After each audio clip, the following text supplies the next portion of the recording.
Boo. Hello, everybody. Are we live? Yeah, we're live.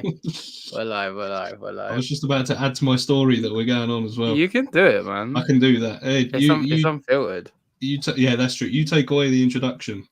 How are we all doing, everybody? Welcome back to True Tales, the Unfiltered Reptile podcast, episode 3. Hello, Mr. Tree. How are you doing? Peace, early, gang. Definitely. Who else have we got in here? Mr. Viv Visions. How are you doing, my friend? Thank you for tuning in. Hello, Logan. How are you doing, my friend? Thank you for tuning in. Hello, Rick. Thank you for tuning in. Hello, Dan. Thank you for tuning in. Mr. Matt is here. Thank you, Matt. Am I streaming? He says you are. Yeah, it is. Sorry, this is really unprofessional. Hello, Touch. How are you doing, my friend? What's going on? Hello, Mr. Will Exotic. How are you doing? Will, fake fan. Oh, yeah. No, he's here. He's here. We'll allow him. Hello, John. How are you doing? I'm here for more passion. More energy. That's weird. I was literally singing that before. I mean, it's probably because I posted that as my most recent reel, but he's over on the Riddler channel. Yeah, buddy. He gets in those watch hours. Hello, Ruben. Oh, look who else has just turned up as well. He's here. He is here. Of course he's here. Hello, Gary. Both videos look good.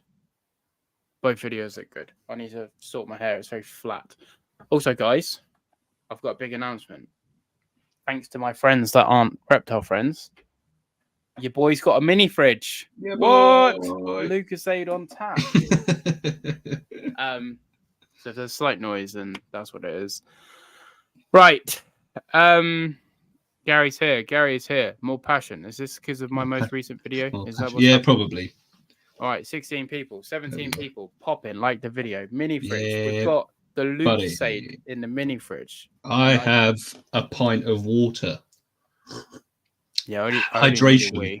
So expect me having to dip out. Yeah, well, like I put on my story earlier on, you're going to need to. There's Mike. You're going to need to dip out for a piss, and I'm also going to need to dip out for Aya to go for a piss as well, probably. I didn't monetize this before it went live. Oh well. Can you do it now? Or? Nah, I'm not worried. Yeah, I'll do it after if I remember. How you doing? How was your holiday? Quick, very, very quick, and my child got ill as well. Did Matt post this in the chat you're in, or did he post it in just my chat? I'm not sure. I've not caught up. Yeah, no, I've not caught up with that chat today. To be fair, I think it was just my chat. Busy being an electrician today, which has been really annoying. But yeah, the holiday went quick. My son got ill, as in tonsillitis and viral infection, and he's also allergic to penicillin, which didn't help. He's only like one. Yeah. So that was shit, but the rest of it was pretty sick. I needed that break. It's been a little while. It was good because our hotel had some sick water slides on it. Nice. Yeah, we were enjoying it. And geckos. And geckos, yes. I did do some herping. Video coming soon, Cyprus herping. It's good. I've not watched it back yet. Like I say, I've already put about it enough on my story and things like that. I didn't see a... But to be fair, I think I was in the wrong area. There was your little geckos and things like that, some little inverts and whatnot. But yeah, no snakes, unfortunately. I've still never in my life seen a wild snake, regardless of whether I'm in the UK, Cyprus, Greece, whatever. I've never seen a wild snake, ever. Mad. Considering the part of the country you live in as well. I live in a part of the country where you could go for a walk down at the common, and they're quite common. Well, funnily enough, quite common apparently. Jacob Hill, yeah boy, he's watching on my stream as well, my G. Any geckos on the water slide? Possibly. And if they came down the one that we raced on, you know, when they got like the four that you raced down, I'd have won because I'm a lot heavier than them, especially after an all-inclusive buffet 3 times a day for a week.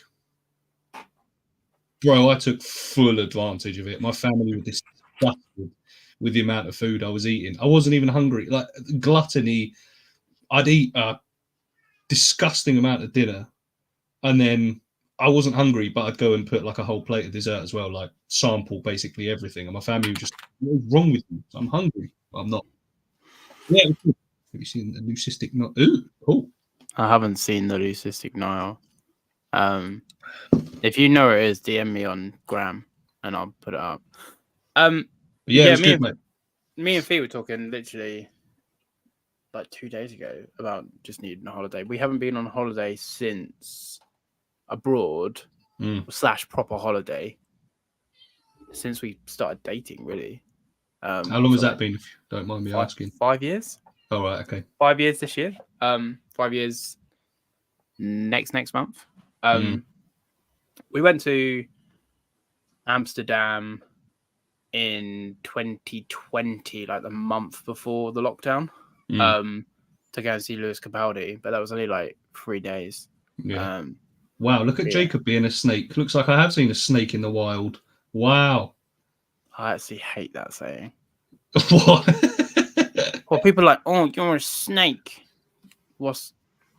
Define that saying? Oh, you're a backstabber. Yeah. Oh, snakes just are snakes. They're not backstabbers, they're just snakes. And that saying is originated of people not liking snakes. If anything, you're better off going, oh, you're a human. There's a human in the chat because humans are dickheads. That's not true. Snakes. I mean, take Jacob, for example. He's a massive dickhead. Yeah, I can agree with that, but we won't call him a snake.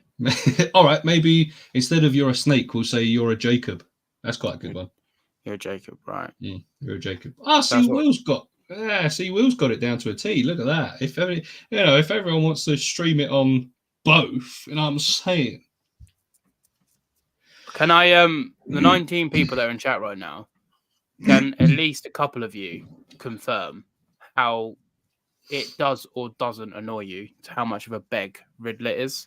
It's bad, isn't it? It is, yeah. It's bad, but it is what it is. You know what I'm saying?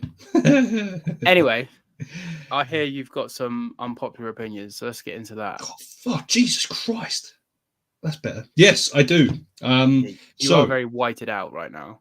Yeah, lighting in this room is shit, and I've just turned the light off on my webcam as well. So I don't know. Everyone's gonna have to put up with it. No comment. Yeah, Will's here my for guy. it. Yeah, mate, you get used to it. Yeah. Right, let's have a butcher's then, shall we? Yeah, everyone came through. Like when we did the what was it? What did we do? The first one, assumptions, and what was it? Q&A, wasn't it? Yeah, something like that. Oh, I don't. But anyway, it took us a little while for people to come through on that one. People just couldn't be asked. We had to. Well, sorry, sweetheart, am I waking you up?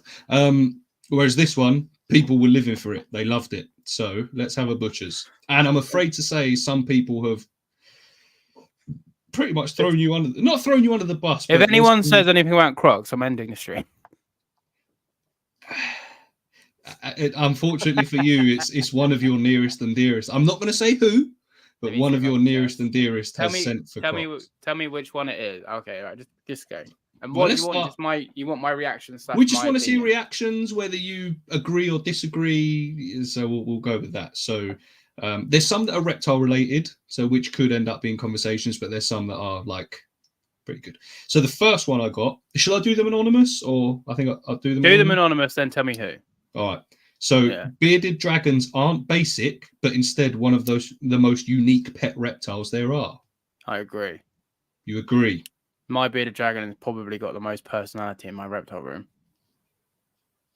Because my bearded dragon's not fat and it's kept properly. Facts.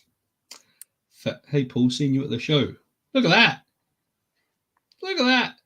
I don't know. I'll be honest, Bradley, because, all right, just a quick caveat. Yeah, go on. I was recognised a few times and then a few people messaged me. And what's really weird is obviously everyone's like, oh, Paul, how are you doing? You all right? And it was so busy at the show. Is you thought in real life, literally emotional damage. Sorry, because it was so busy at the show, it's hard to actually stop to talk to people. So the people that I did meet, it was very much like, "Oh, you're right, Paul. Yeah, good mate. And then that was it. That was Bradley, it. You couldn't stop. There was no way. I'll be completely honest, my friend. I don't know who you are, but thank you very much Because I didn't get anyone's name because it was just There was no manic. time. There was the only two people I managed to stop and talk to really were in the second room because it was a little bit quieter. Yeah. But what I are you talking appreciate about? you if you said hey. If not, I appreciate you for spotting me in a crowd because, as Fee said, oh, okay, yes, I remember straight away. I know exactly who you are because I remember saying to Fee that someone asked me, even asking how Manga was. Oh, shut up, Matt. Right, I'm gonna sneeze, but hit me with your next one. All right, Unless the you next want to one. elaborate. Oh no, you got to tell me who, and then you can elaborate. If you want to elaborate on the bearded Bless dragon you. one. Thank you. So that was Tarantula D99, who I Okay. think follows you as well, to be fair. And I agree. Everyone sees, I wouldn't say they're basic. They're actually a lot of care that needs to be looked after properly. Well, yeah, for sure. It's just the one that people go to for like I'm crying. your starter animal. Which the whole starter or beginner animal thing, it's a bit of a funny one, isn't it? Because what makes that basic? The problem is for basic is that well, leopard geckos are basic. Royal pythons are basic. Every reptile is. I'm dying over here. Every reptile is intricate and hard if you want to go into it, but bearded dragons can be cared for basically and survive. Is it that we're saying they're just more hardy and not as easy to kill? Is that what we? Yeah, that's it. Basic? Yeah. Beginner pet basic, but bearded dragons are kept properly are an underrated species. Facts. Yeah. Right. So this one, you'll know who said this one. Morphs are a pyramid scheme. Yeah, I know who said that one. Yeah. You know who said that one? It was this guy called Paul's Monitors. Yeah. Bit of a twat, really. But yeah, sorry that I didn't get to catch you properly, Bradley, just purely because the show was, as you know, because you were there. But yeah, morphs are a pyramid scheme. We'll get into it on the show talk in a bit. We'll leave that one, and we'll touch on that. Yeah. When we get into the show talk. Okay, so the person who said this one is in chat. Okay. So Varius over Giganteus, and also said good luck with the Latins, lol. Do you know what they are? I'm pretty sure Giganteus is that a parenti, and Varius is lace. Yeah. So they're saying lace over parenti. They're saying lace over parenti. That is an unpopular opinion. That is a very unpopular opinion. Very unpopular. This is what I'm saying. People have come through. I mean, it's already causing a stir. And this person is in the chat, I believe. Who is it? Let's give it a minute. Let's hear your opinion on it first. That person is wrong. No, I don't need to go anymore. Like, they're just wrong. They're just wrong. That's it. They're wrong. But then are they? Because it's an opinion. It's not Dan. But does Dan agree? Dan, do you agree? Lace are not better than parenti. What the fuck? I agree. I put. There you go. He's just outed himself. Mike, have you done it? Have you done it to be a twat? or do you mean it? Yeah. Yeah, no. So there was that one. Don't get me wrong, lace is sick, but they're not better than parentis. I mean, to be fair, like I say, my one. Palmer over both. We should have got you to read that out, to be fair. Glebo Palm. Glub, blub, blub, blub. Glebo Palmer. Palm, whatever, fuck off.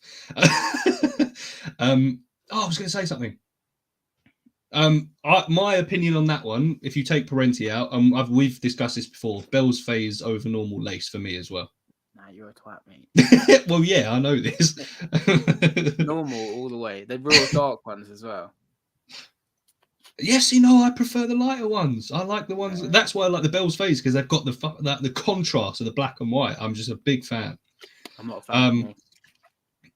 Apparently not. All right, we shouldn't be breeding animals unless there's a justified reason. What's the justified reason, though?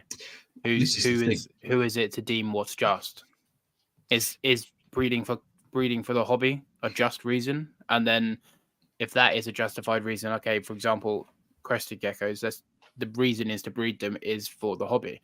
Yeah. But then, what are you just going to say? Only 20% of people are allowed to breed them then? and then we're going to cut off the other 80. So there's your reason. So your opinion has holes in it. There you go. There you go. Whose was that? That was George, Reptilian Mentality. She's hit me with a couple as well. If she's listening to that, there's holes in that. So sorry. You see what Matt has said? You should do a game Riddler and read out Latin names and have some real, some fake. Oh Christ! Honestly, that I'm not even exaggerating. Is what I wanted to do. I was going to do a true or false with you next go round and just read out Latin names. I think that's going to have to be episode 4 because obviously I'll be streaming episode 4 and it'll be your turn for a game. I generally was thinking about that today. I was going to do a true or false, and not all Latin names, but just questions. Yeah. But I was going to throw some Latins in there and be like, I don't know, Pterodactylus, Triceratopsus. Oh, to be fair, I'd get that one. It's real. I'd hope. Yeah. No, cool. Right. What a Bam say? Where we at? Lace, natural color, Parentes, Bell's face lace. Honestly, Bam. Like, what? What's your problem, bro? I don't even know if I want you guys to support me anymore. I knew Unpopular Opinion would do well. Here, the next one is a big reptile YouTubers aren't as good as they seem. Yeah, I'd agree. Is that our friend Reptilian Mentality again? It is, yes. That was probably not a hard guess, was it? No, just because I've said it before, just because you've got numbers to your name doesn't mean you know everything. Yeah, facts. Yeah. Mistakes are okay as long as people work on improving. To be fair, I don't think that's an unpopular opinion. I wouldn't say that's an unpopular opinion. I'd say that's just fact. Yeah, I'll go with that as well. Oh no. All right, this one isn't reptile related. Agree to a certain extent. Wait, what's he agreeing with? I can't about remember. The big YouTubers. Oh yeah. This one isn't reptile related. I think this one's going to sit well with you. To be fair, too many people are having children. Technically, we're currently in a deficit. So technically, we're having less children than ever before. And then a lot of younger people, like my kid and your kid, they're not going to want to be tradesmen and they're not going to want to be societal jobs. And because there aren't enough people being born, we're going to have a really old workforce. And there's going to be this weird gap. And when we're old, the world's going to come crashing down because everybody wants to be a YouTuber like us. That's why we get in now. Get in while the going's good. And then when we die, it's not our problem anymore. Yeah, I think it's like the least. I think Jordan Peterson talks about it. It's like the least we've ever had. The least children being born or what the fuck. So I disagree with that. Is that worldwide, though? Or is that UK? No, I think it's overall. All right. Sorry, I had a fly try and get in my mouth. Well, if you think about it, just after World War II, everyone came back, and then everyone was like popping out babies left, right, and center. Boomers, mate. Boomers. That's it. Baby boomers. And then, like now, people aren't marrying until they're fucking for the consensus because everyone wants to be a boss bitch, and they don't want kids. Well, this is it. I mean, marriage is becoming almost unnecessary now because you're starting to have couples have the same rights as married people anyway now. Because it's like, we don't want to get married. Why should we have more rights just because we've got a piece of paper and gone to a church? So that's it's not even necessarily about the marriage. It's you don't have to be married to have a kid, but obviously that's the tradition. Yeah. But yeah, I mean, I disagree. I think we're not having enough kids. I mean, I'm out of the equation nowadays anyway. I'm hoping to be in the next couple of years as well. Yeah. So we'll see. Next one. Drinking milk as a standalone drink is amazing. So straight milk out of the bottle. Hey, you know what I find fucking mad is that we drink the milk of other animals. Not 100%. Not 100% effective, Paul. He's just trying to scare you. Got to be retested, man. Don't worry, right? Yeah. He ain't going straight in with it. I'm an idiot, but I'm not that dumb. Shut up, Matt. Yeah, let's go back to the milk. Fucking flies. Yeah, I find it mad that we drink milk from another animal, other animals. But do you drink milk straight? I'm No, saying it like it's no, vodka. I don't drink milk full stop. Do you not? No, What do you have on your cereal? I don't have cereal. What do you have in your tea? Oh, you don't drink tea either, or coffee. No. You live a milkless life. Well, no, I have chocolate. Yeah, but that's not drinking milk. I don't drink milk. It's Oh fucking man, weird. that one. I'm not gonna lie to you, mate. That one was me. I love drinking milk, and I'll no fizzy water needs to be abolished. Get rid of it. So real talk. The only reason I found out that it was an unpopular opinion, that one, is because me and the missus had Rosie and Jacob round a little while ago. Yeah, we had a bit of chocolate cake. And I was like, I tell you what goes lovely. You with a bit fucking of chocolate dipping cake. it in milk? No, I wasn't dipping it. I was just drinking the milk with, having chocolate cake.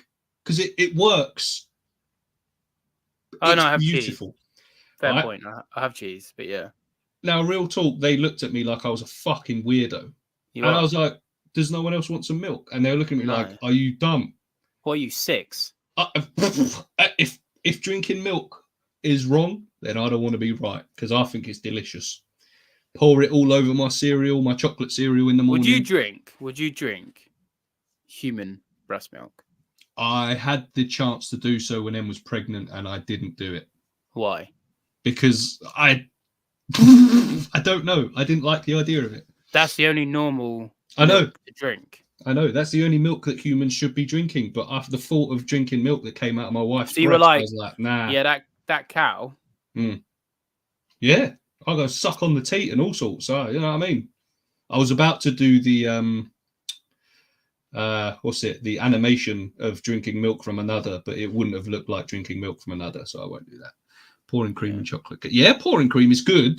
Look, Will actually agrees with me. Chocolate cake and milk is amazing. Yeah, it bangs. I'm telling you. Gary comes in clutch. Rick, see what I mean? What the fuck, Gary? I love Gary so much. What the fuck is this podcast, man? This is amazing, is what it is. Unfiltered, my G. I liked that one.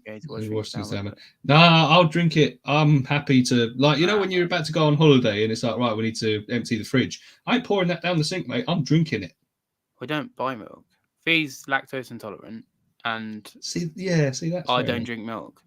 Well, Fee is one of those lactose intolerant people that tolerate it, and kills herself. But I don't drink it. Nah, weird. All right, this one wasn't me. All right, you're about to. I'm about to read it out, and you're about to go without. So it wasn't me. All right, some people, Was it Shaggy? No, it may well have been. Ragnar is cooler than Mango. Is what this person said.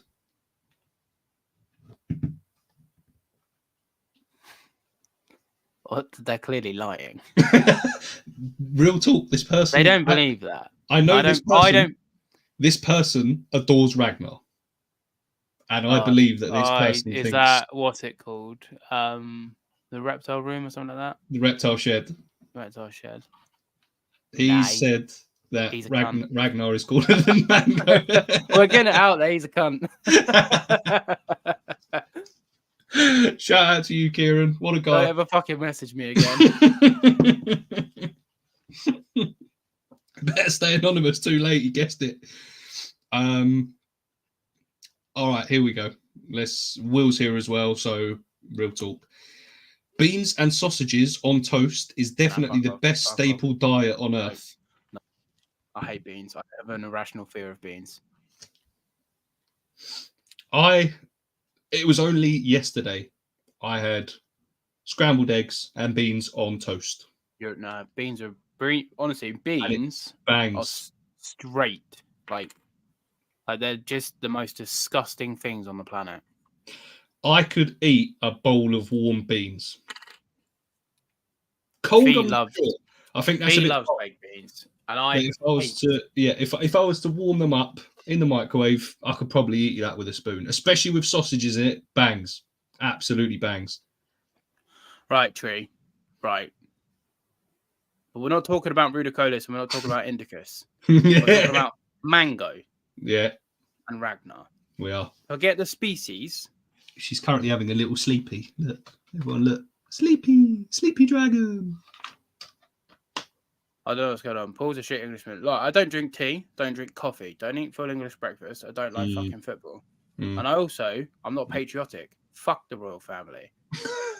But do you have to like the royal family to be patriotic about your country? Fuck the country. We're all earthlings. We all live on the world. What this whole fucking border fucking I'm British. Bullshit, mate. God save our grace. She's dead. King, I said king. Oh, he's fucking gonna die soon anyway. He's like it won't be long. Old sausage fingers. Let me just catch up on the chat as well. That was actually Viv Visions that said that as well. I'm petrified of baked beans. Mad. Like, they creep me the fuck My out. sister's partner was, because obviously they came round, they went to the holiday with us, and in the morning before we went, I did a full English breakfast.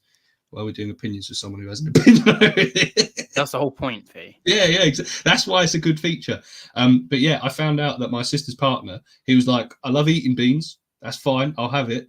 He said, but I cannot do the washing up and wash what has like cooked the beans. He was like, I can't do it. I can't touch it. I was like, that's even weirder than.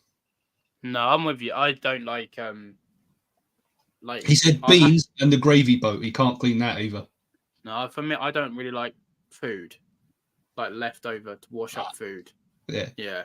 Like if it's in like I don't know if I on a rim like sauce, condiments, that's all right. Yeah. But if it's like food, I'm like, nah, fuck that. Nah, and I just run the tap on it for like half an hour, then come back. I remember once this was a complete accident when Em was pregnant. And you know when you've done the washing up or something and you get like that load of food left in when you drain the sink. And I was there and I was like, Em. I was like, how much to eat that? And she went, no, don't. I went, oh shit, yeah, sorry, I forgot. You're a vile human. Moving on. It was an accident. Okay, also agree with Paul with beans. I don't know how they're made, to be honest with you. I just eat them. Baked beans, honestly, beans. I know someone that didn't like tomato sauce and baked beans, but washed baked beans and ate them raw. Anyway, enough of this talk, man. I'm pretty sure you could, because aren't they haricot beans or something? You can just buy them without the tomato sauce. Anyway. I don't like beans. Okay, this person is in chat as well. We should probably stop breeding reticulated pythons. I agree. You agree? I had a feeling you might. Mainlands. Do you have a guess as to who that might have been? They're in chat. Yeah. Was it Matt? It wasn't. No. Where is he? Is he going to pop up? Pop up. Let yourself be known, or forever hold your peace. Dan?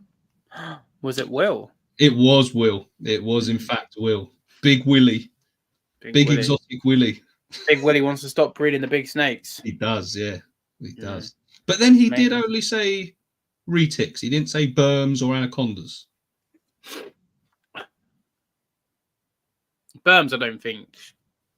Berms are completely different. I've owned both. Of course you have. I've had anacondas as well, so that's wild. I've had all three. Mm. Retics are completely different kettle of fish. But then, excuse me, if he's here, what's the reason behind the retics? We shouldn't, because I don't know enough about it. I'm a noob. We know this. I'm early doors.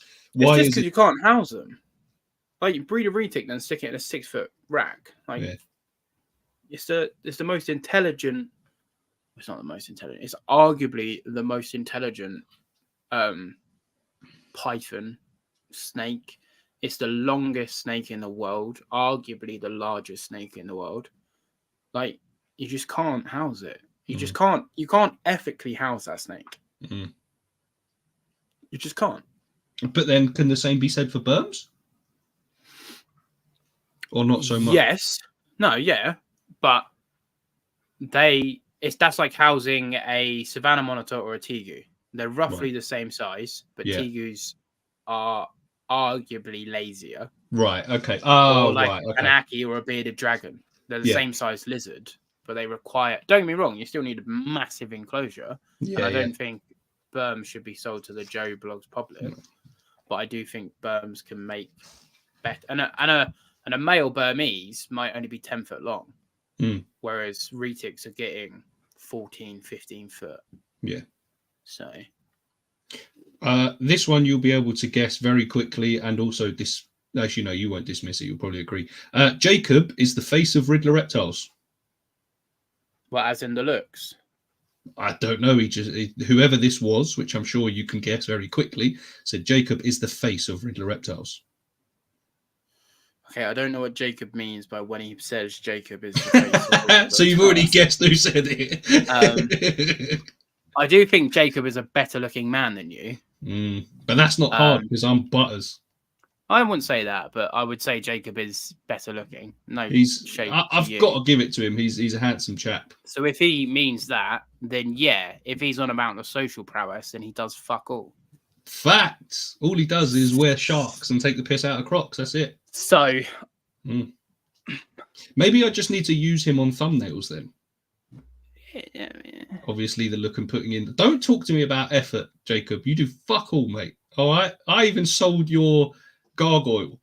All right. Don't at me about that. All right. You put a sticker in a box and that was it. Fucking cheeky bastard.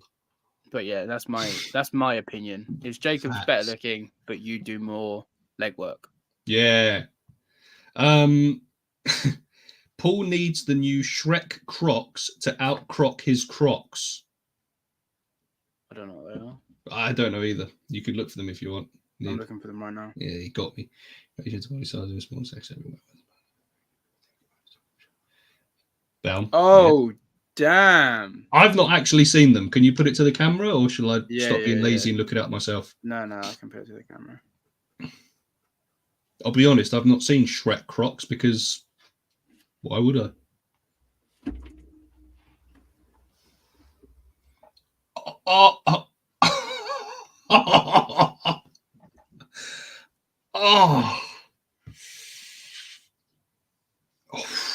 They're quite expensive. Anything more than 58p is far. Fee has shown me them. I don't remember. I honestly don't remember. Oh yeah, I forget half my life. Anyway, what's going on here? My laptop is not working. There we go. I mean, I've always preferred lizards to snakes, but do agree big snakes should be DWA and only purchased by people with full-size rooms. I agree. In relation to body size, even smaller snakes have it way worse than most other lizards. You know what? One thing as well with snakes, I find, right? Lizards, most people, okay, UVB for the most part, UVB, a halogen. Snakes, dark box. And I'm just like, they're literally the same. Just one has legs. Yeah, like, it's the age-old nocturnal thing. But you'll even find people with nocturnal geckos and lizards that put overhead heat in UVB. Why? As in, like, why not do the same for your snakes? I mean, hypocritical. Yeah. That's why my camera's facing this way and not that way. But, you know, shrugs. Oh. Yes. Okay. It's okay for snakes to be... It is okay for snakes, even better Vivs rarely exceed to me. Yeah. Snakes get it shit. I need those. Maybe next time I dip into the old Patreon money. Link in the description. I'll buy myself some. Yeah, same. Right, this one. Link's not in the description. It's not. No. This one I cannot disagree with anymore. You won't know this person. I nearly messaged her and said, "How dare you? I'm not reading that out." Audacity. Vanilla ice cream tastes like absolute shite. I wouldn't say it tastes like shite, but it is very mediocre. It's not top tier, but I tell you what, sometimes that vanilla ice cream hits with a bit of apple crumble or something like that. How often are you eating vanilla ice cream? Not that often. I do. Like it just goes like it just. You can whack it with cake. You can put it with crumble. You can put it with. How am I the fat one out of the two of us? I don't know. I mean, we probably weigh about the same, but how am I the fat one? It's because I'm a little bit taller than you, maybe. What do you weigh? I dread to imagine after the holiday, but last time I weighed myself, I was 83 kilos. Oh yeah, I'm still a bit heavier than you. I should probably weigh myself 91. again. Yeah. 91. Yeah. Strawberry vanilla chocolate last, bro. Strawberry vanilla chocolate. That's What about wild. salted caramel? I do like a bit of salted caramel. I do like a bit of salted caramel, but then I just love ice cream. That's true. Vanilla's Visions. Oh no, mad. Ken. Yeah, green vanilla ice cream is rank and basic, bro. What kind of vanilla? There's a couple types. Is probably there? Probably vanilla. Yeah. Yes, Perfect. Rick. Hey, Rick and Riddler, no. Excuse me. Yeah, exactly. Salted caramel goat. I'll agree with that. Good. It is good. I'll agree with that. Oh, I'm not sure what your reaction is going to be to this one, but he is in chat again. Sushi is massively overrated. I don't eat fish. I've never had it, so I can't comment. I don't eat it, but I think people only eat it to say they do. Pistachio ice cream. No thanks. Nah, not keen. What did I have on holiday the other week? I had it's banoffee ice cream when I was in Cyprus. Bro, top tier. In one of those nice waffle cones. Oh. You know, here's what ice cream on like a cone, right? Mhm. I don't have that. I have mine in a pot because I don't eat the cone. I don't even know how we've got to this point. I think we've agreed on maybe 3 things in our entire friendship. Maybe. The 3 things you're going to say and the 3 things I'm going to say are completely probably different. anyway. So we won't do that. Oh, Baum, no. No. Lemon ice cream. No. Or vegetarian sushi. What the fuck is vegetarian both? Sushi? I didn't even see vegetarian sushi. Surely that's just the leaves. Vegetarian. All right. Oh, God. I've got no issue with vegetarians at all. I don't eat beef or fish myself for my own little environmental reasons, right? I love both. I don't have issues with vegans. I don't care, right? Live and let live. Do what you want to do. But when we start going vegetarian sushi, what the fuck? It's not sushi. It's just the leaves and rice. Real talk. And it's like vegetarian vegetarian beef burger or vegetarian chicken burger. Yeah, there's not beef or chicken. It's just a vegetarian burger. I'm still trying to get over lemon ice cream. That's vile. Nah, lemon ice cream's all right. Oh, Christ. Mike, cups over cones. Bro. This ain't Diesel like sushi speak. Well, yeah. Diesel is his black dragon. Yeah, well, there you go. Cups over cones. Nah, ice made of milk. I'm assuming ice cream. Yeah. Ice made of water. Well, you could have ice milk. Yes, ice cube, milk cubes. You could freeze milk. Yeah, milk cubes. Milk cubes. But yeah, I agree. Sushi is massively overrated. All right, I think this is the last. Oh no, is it? Yeah, this is the last one. This person, like I say, is in chat, and he's the nearest and dearest. I don't know if he's ever said this to you before. This is Matt. Crocs are hideously overrated. This is Matt. And what makes you say that? Because he's nearest and dearest. So it's either Matt or Michael. And has he ever? It wouldn't be Fee. Fee loves a Croc. Fee loves a Croc. Has he ever made those feelings apparent to you about Crocs? Yeah, he has. Yeah. Oh, he has. Why would you say that, Michael? No, he hasn't. He hasn't outright said to me, Paul, I think you're a prick for wearing Crocs, but he has voiced his opinions for Crocs. Yeah. All right. Yeah. He doesn't care. He's got no shame. All right. But just for you, Matt. Boom. I'm sorry to hear that. His son's got good taste. We'll get him some custom pulse monitor, whatever they're fucking called. Pop in gibbet fucking things. Gibbet. I think that's it. That's it. Coffee ice cream. Nah, Bradley, this is your first time on the live stream, I believe. Are you pro Crocs or no Crocs? We need to start figuring out coffee ice cream. Actually, I don't mind coffee ice cream. questions from the Captive Raptors podcast will be coming back next month. Had a month hiatus. Damn. From next. Yeah, I haven't released a podcast, my own podcast, in 3 weeks. Damn. This weekend I'm probably going to do a solo. Mm. Next weekend is Fee's birthday, so your boy won't be on the YouTubes. I've given her a pass all weekend, Friday, Saturday, and Sunday, to be like, Paul, get the fuck off your phone all weekend. So I'll be replying to nobody all weekend because she's got a weekend pass of Paul, get the fuck off your phone. Does she say that often, even when it's not her birthday, or not really? No, she never says it. Never says it. And I'm always on my fucking phone doing the social media shit and talking to people. So I've given her a weekend of me and my presence, so she probably won't say it once because she doesn't want to see me. She's like, Paul, do you want to go on your phone? Did I just hear your phone go off? She's like, you're talking to me awfully a lot. I don't really want to, I don't know what's going on. Oh, Bradley, no. Mate, no. he's a fan. Oh, I'll tell you what, Bradley wouldn't like fucking Ragnar over Mango. Real talk, Ragnar's a legend. I do want to pick that skin off of her, but she'd bite my hand off, so I'm not keen for that. Mix the coffee ice cream with marshmallows. Oh, that sounds glorious. I got a question for you. Yeah, go on. That's it for unpopular opinions, by the way. So yeah, be real with me. Right?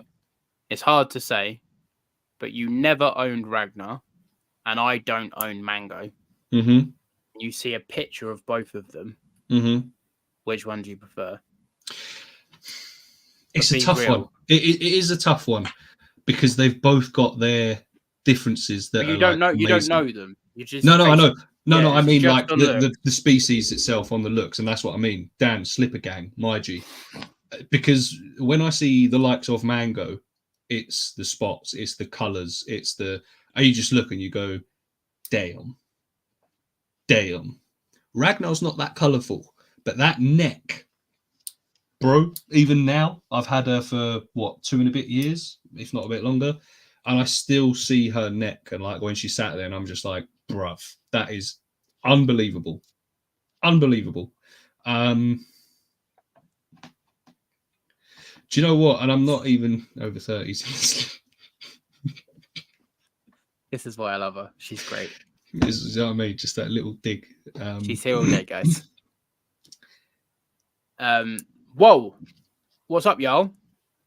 I don't know if that's not racist, but I was going to say, I don't know if that's racist. I think that's more Texan. What's up, y'all? Yeah. I was waiting for 3 o'clock, got busy, saw the time, thought, oh shit, it's 3:30, 3:40. Lol. Hello to Port and Andrew. Hello to everyone. Hello, Amy. Thanks for stopping in. Appreciate you.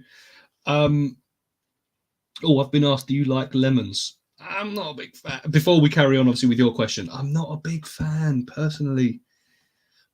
I don't know what it is. It's very rare that I'll have lemon in or on something. It's not for me. I don't know if you've ever seen the videos like the golden retrievers that are just fuming with lemons, but that's basically me. So yeah, not keen. Anyway, what was I saying? Oh yeah, I like that side yeah, fine. They do have a bit of a weird face. Like no, it's I not. like that face. I do as well, they but like it's different. It is. Yeah. It's very avian, it's isn't not it? monitor-esque. No. Mango looks more like a monitor. Essential monitor, yeah. Ragnar looks more like a birdie dragon. I think for me personally, I would, and I'm not even just saying this, like genuinely, I would be real with you. I think it would probably have to still be the roughneck because you can get colourful monitors, but that neck. What about Ragnar or Kermit? Again, you don't know them, just to look at. Yeah. So not your animal and my animal. Yeah, you're talking roughneck or Prasinus. Hey, scientific name, big up. Prasinus is a Greek for green, by the way. That's the only way I know that. Prasinus, some people pronounce it. I think I've said that before. It's like my only fact that I've got for those, to be fair. That's a tough one. Because for me, the green tree monitor is bucket list item. It's up there. It's real talk. It's up there. It's up there. It is. It's as simple as that. Oh God. I think it would be green tree monitor. To be fair, I think it would. Especially one that looks like Kermit with the blue back. Mm. Blue back. Mm. What about? Yeah. Do you prefer my? Well, it's not mine anymore. It's Michael's. Do you prefer Michael's blue green tree, or there you go, Woog, or Kermit? For me, it's Kermit all day long. I think I agree. I've got the Kermit merch on actually. I think I agree with Kermit. Like, they're both stunning. Don't get me wrong. They are. Of course they are. But if I was to choose one of them, I think it would be Kermit for sure. Yeah. Mm. After coming away for the weekend, Kermit 1-1. After going away for the weekend, I saw Kada. Didn't see her when we got back, and then saw her yesterday. She's fucking. It's almost like she's grown, like loads, loads. I'm like, Jesus fucking Christ. Cordensis or Prasinus? Riddler's like, yes. Yes, I agree. You're going to have to remind me what Cordensis is. The Biac tree monitor. It's pretty much a green tree monitor with the back of a yellow tree monitor. Ah, in a way. Yeah. I think I'd still go Prasinus. Top tier Prasinus, like Kermit, then Cordensis, like top tier Cordensis, then basic bitch Prasinus, then basic bitch Cordensis. But top tier Cordensis beats average Prasinus. Here's my. Obviously, I don't know them that well. I'm just going to go by the color of tree monitors. Yeah. For me, it goes green, top, blue. Okay, Bradley's asking, so we'll do this. We'll go through every species. Right. Yeah, let's do it. Yeah. So mine is Prasinus up top. Yeah. Then Macraei. Yeah, blues. Yeah. Blues. Yeah. Then yellows. Yeah, Resingary. Yeah, and then blacks. Okay, Beckerai. That's mine. I don't know if that's an unpopular opinion. No, the thing is, when you talk tree monitors, you're talking paper lines. It's not like one's leagues above the other. Yeah. Oh, yeah, for sure. Yeah. For me, it's Prasinus, Beckerai, Resingary, Macraei. Okay. But nice Resingary. Yeah. Oh, Matt, they're at the bottom. I think yellows have gone above blues for me since seeing a bit more. Come on, Mike. He's doing this to wind me up. I know it. He's behind his screen cracking up because he knows I'm reading that and I'm going, what does that even mean? Blue, yellow, blue, green, last, we can't be friends. You don't like Crocs, no love lost. Blue, yellow, green, black. No, blacks are sick, mate. Blacks are sick. I still love the blacks, fine. But for me, they are the last of the tree monitors that I'd get if you had all space and money Salvatore's. I'm assuming that's a crop monitor or an Asian water in it. It is.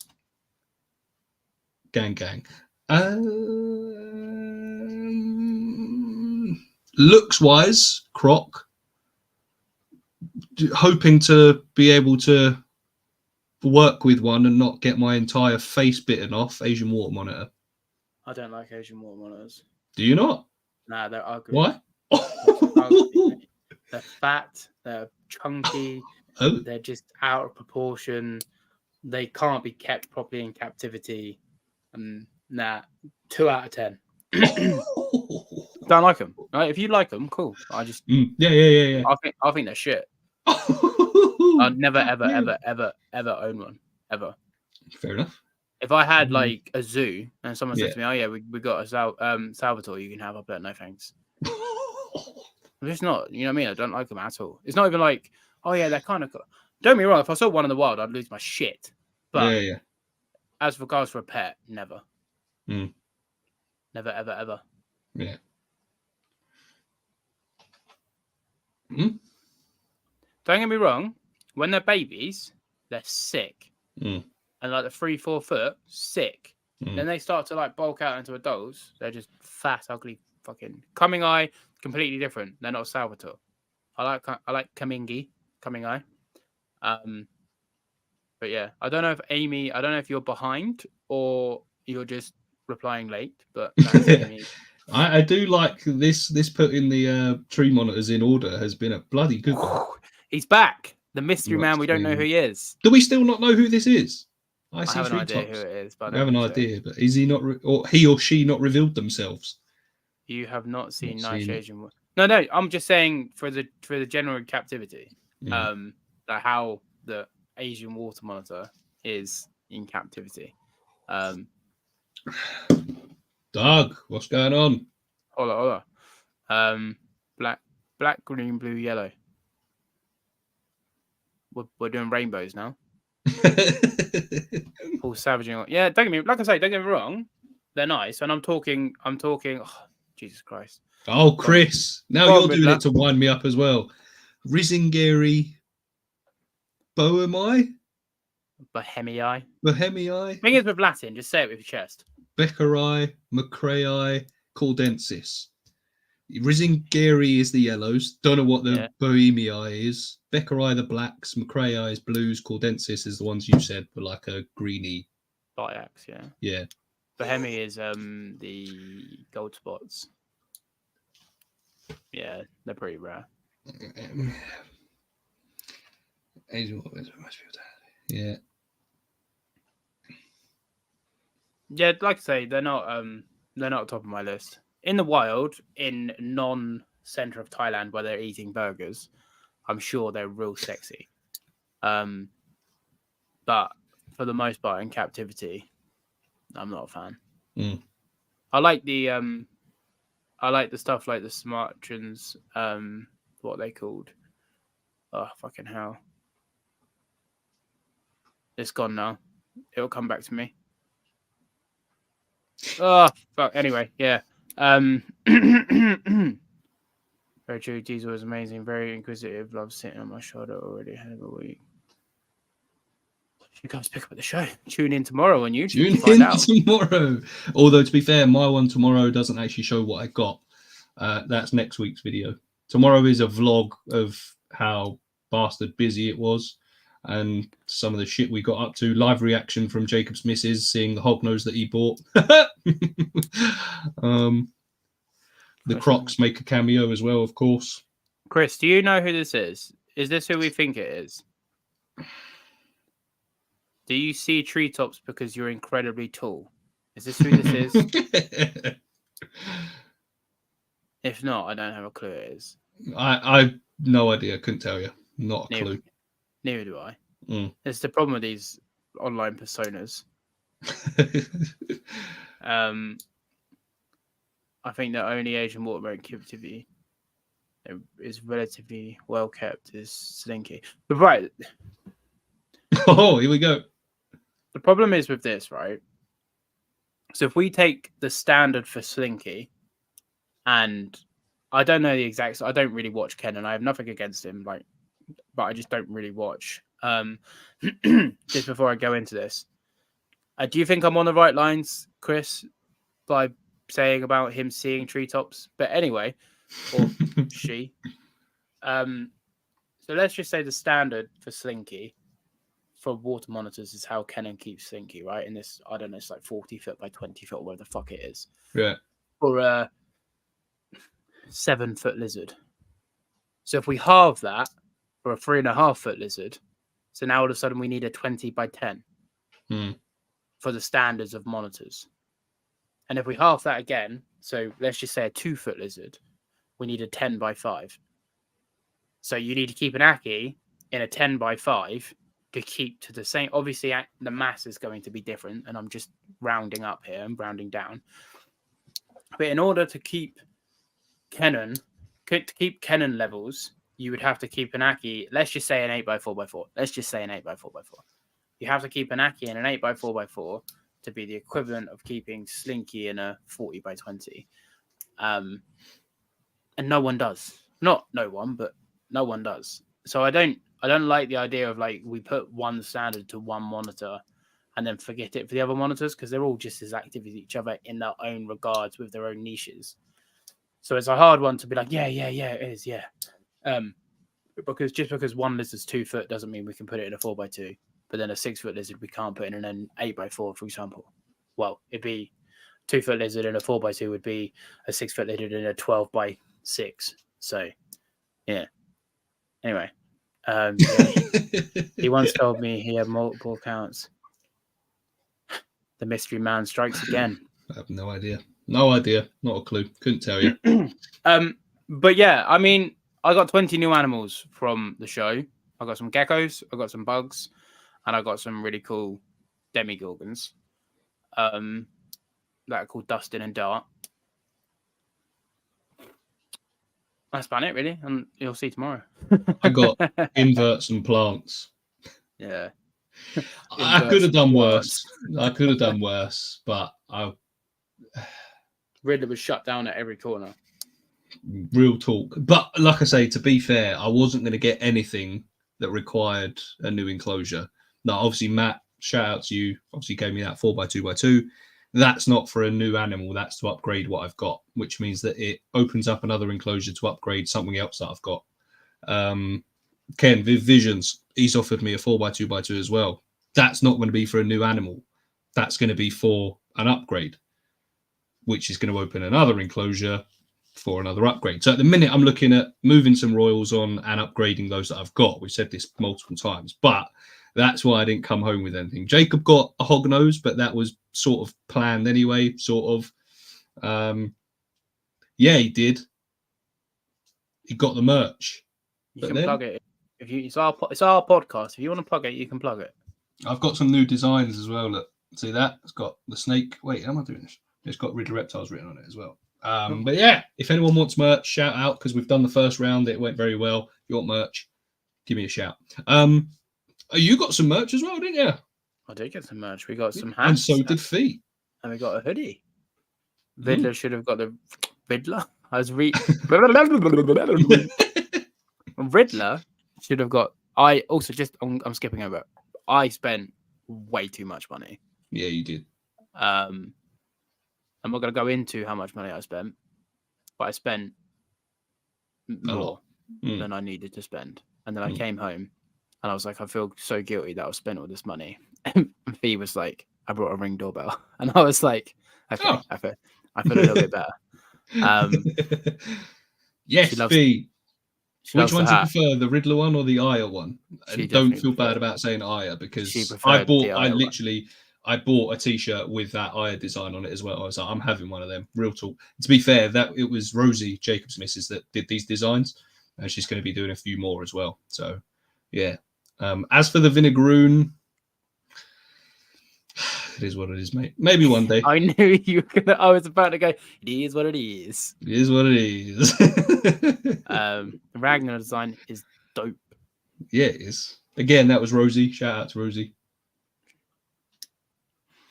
Trying to send you a gift, but I wonder if is it because it's a live stream with two? No, you can. I think it's because I haven't turned monetization on, Doug. Right. Okay. Thank you, though. I appreciate you, but I think it's because I forgot to turn monetization on, which means the super chats aren't active.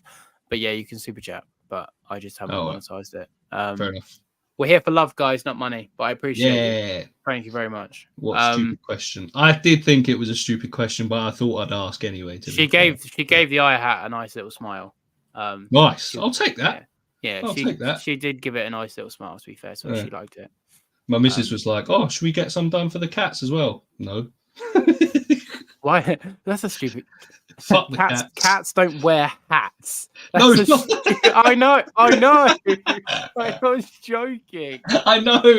That's crazy. I enjoyed that. For a split second, I was like, "Hang on," but no, that's class. The cats don't wear hats. I was telling Fee when you were saying about when I was showing you the lizards, and you were like, because I couldn't see you because you're behind me, but you were like, do they need UVB? and then I was like, yeah. And I said to Pete, I was like, I generally thought he'd being serious. Yeah.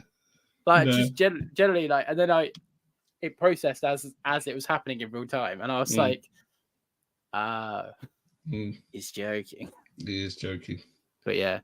Higher hats, yeah, buddy. It's come I've out got quite higher well, hats. actually. It has come out quite well. Got I've to not take got care one, of but my let's say I've got a self. t-shirt. I've inherited like 4 dads, which is Yeah, I was amazing. about to say, isn't Scandinavian Goanna's Oh, one of he's your found dads as it. well? Oh, there you go. Look at Thanks, Dad. Love you. that. More than my own father gave me. Unfiltered. I love cats, but seriously, fuck cats. Yeah, I love most cats. Mine annoy me. People have them. Oh, my missus wouldn't. I Like haven't. when we were on holiday, there were, you know, your cats running around the hotel. Love those cats. You know what I mean? I'll get some ham for them from the restaurant. I'll feed them the little bits of chicken. I don't know what it is about my cats, but they just piss me off. You are just very good at not realizing what you have and then wanting more. So when you see cats, you're like, oh, wow. And then you come home to cats and you're like, fuck cats. I fucking hate cats. No, I don't. I love cats. It's genuinely just my cats. They annoy me. Real talk, they annoy me. Fuck cats. Don't get me wrong, I like them to an extent, but they do fucking annoy me. Hopefully the missus isn't watching this one, to be fair. Is she an avid viewer? No. She's probably asleep, to be fair. Even worse, the bloody wild/stray cats. Father's love. Will was a lucky man. If I was in the US. ... That's a gun joke. I like cats slightly better than dogs. Don't you have stray dogs in Portugal? Jesus Christ, I don't know. I'll be honest with you, Doug. I'm sorry to have to tell you this, but he's a fake fan. He's a fake fan. He was here early doors, and he even missed the reading out of his unpopular opinion. Doug, if you've got, I know you missed it, but if you've got any unpopular opinions, please let us know. Oh, Amy's got Savannah cat. Oh, that's cool. Her and F4 Savannah cat. She's a big cat. Yeah, I can imagine that. Like I say, mine are ragdolls, and they're just fucking annoying. Especially when you're eating at Greg's. I don't get many cats around here by Greg's, to be fair. That's a weird. Yeah, I don't know where I was going with that. I'm quite tired, to be fair. I had to do some electrical work today. It was really annoying. Imagine me. Imagine that not being. I had to do some electrical domestic work, and he's not even here to watch and say thank you, even though I didn't get to finish. Jacob, prick.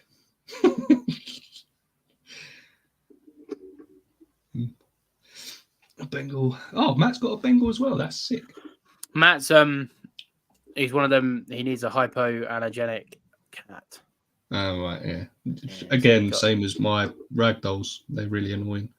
My cats literally don't know how to eat chicken. Like Aya, she'll be at your feet. She could smash a whole chicken if you gave her the chance. That could have been one of your monitors. Wounded. God damn. I don't know what's going on. Will wants me to shoot the stray cat so you can feed them to Blue. It's good protein, I guess. Jesus Christ. Pew pew. Australians do it right.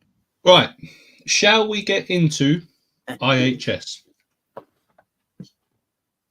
Yeah. First Reptile show, I went to ARC, ARC, Reptile show. Mm-hmm.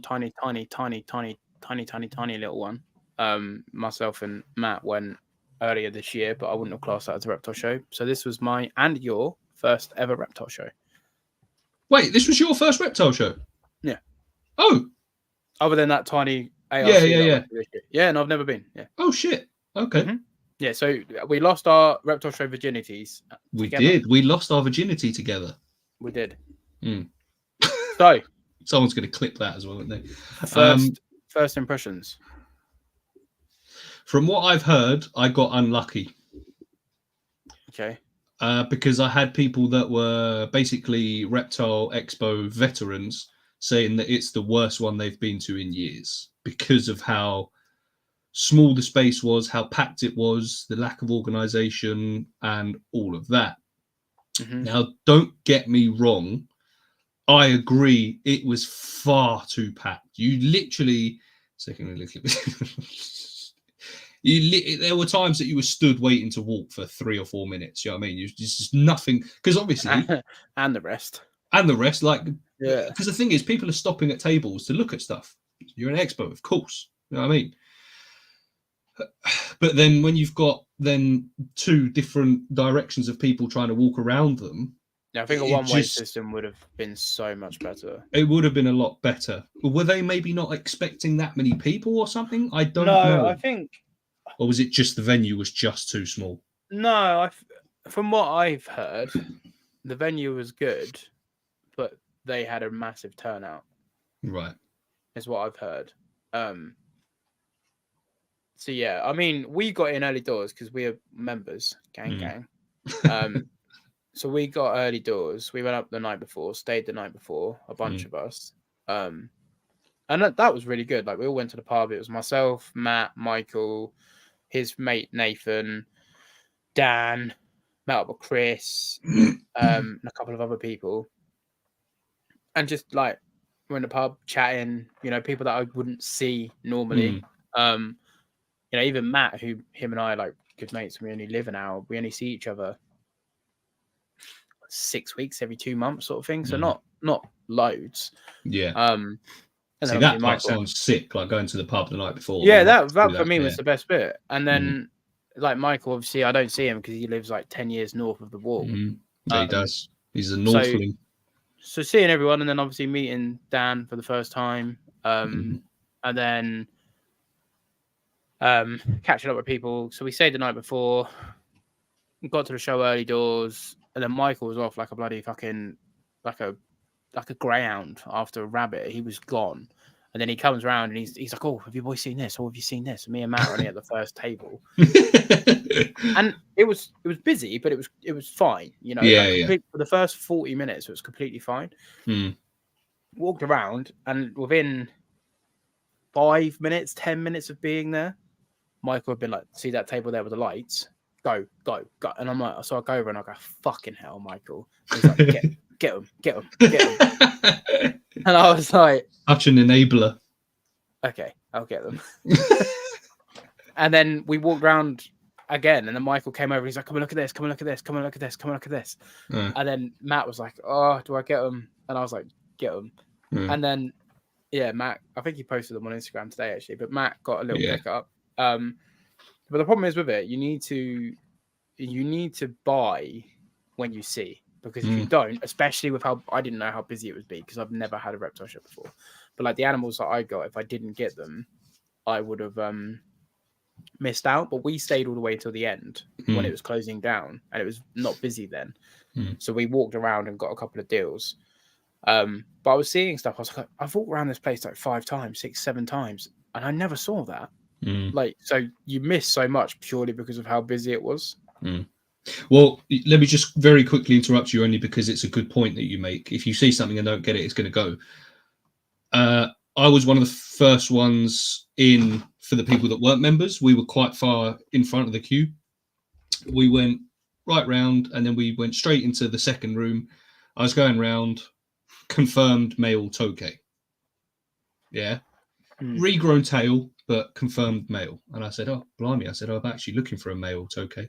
And they looked at me and they went, "To be honest, this is the only confirmed male here. There's a table with 2 more tokays. One of them is a female. The other one is unsexed."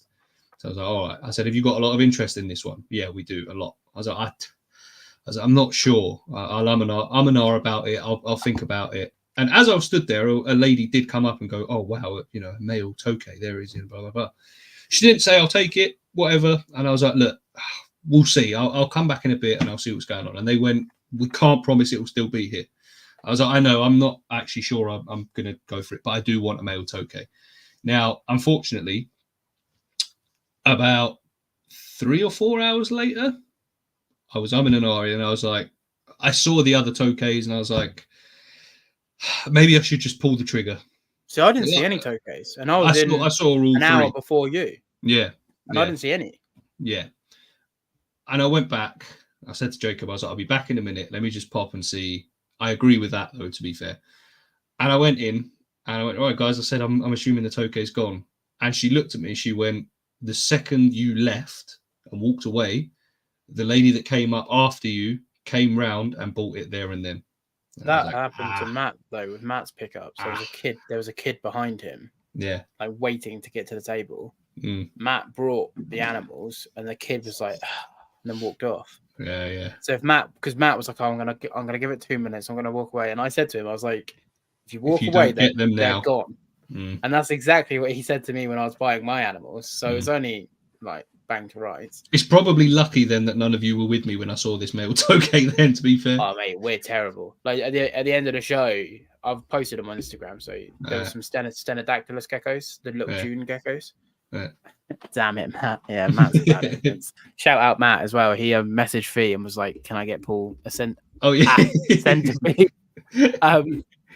And Fee, I don't know the conversation, but Fee had agreed, and Matt had surprised me with some centipedes.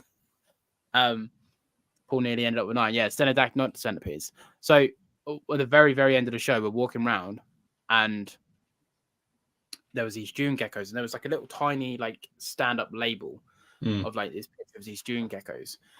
And I was like, fucking hell, we've walked around this whole show and I've never seen them. I didn't see them this, that, I said, how much are they? I can't remember how much. I think they were 30 quid each, I think. And there was 9. He was like, oh, I'll cut you a good deal on all 9. And I didn't have any money. I've already spent money that I don't have, and I didn't have any money. I still owe you 30 quid, by the way, but yeah. I know you do. I haven't forgot. Thank you, I haven't sent you my details, so I'm not blaming you because I saw your message. Anyway. All right, Matt. So I think he's saying about the stenos.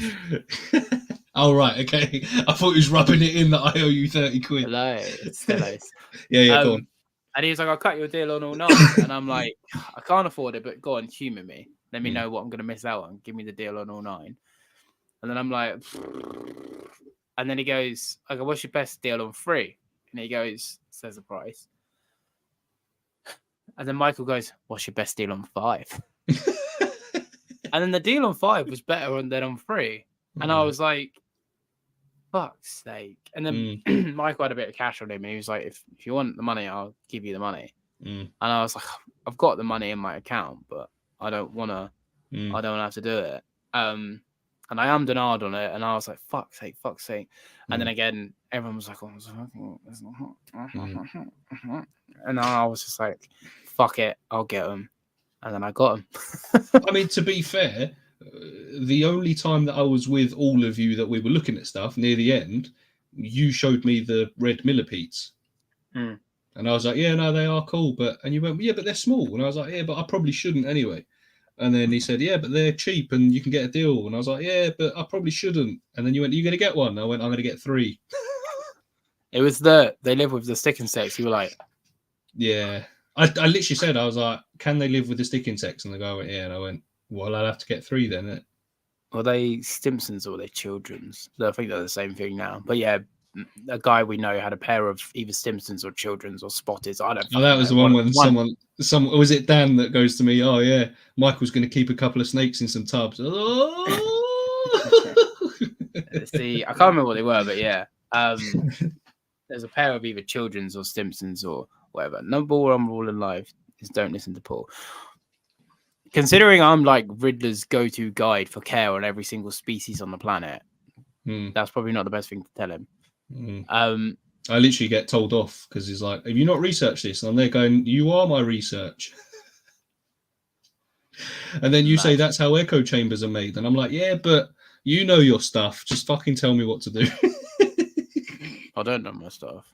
Of course you do. I just wing it, mate. Yeah, but it's working though, isn't it?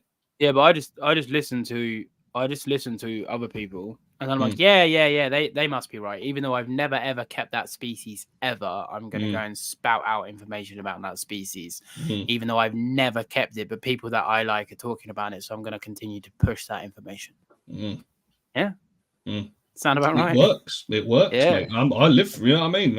I wouldn't be where I am without that. Yeah, everyone was behind me, like, damn.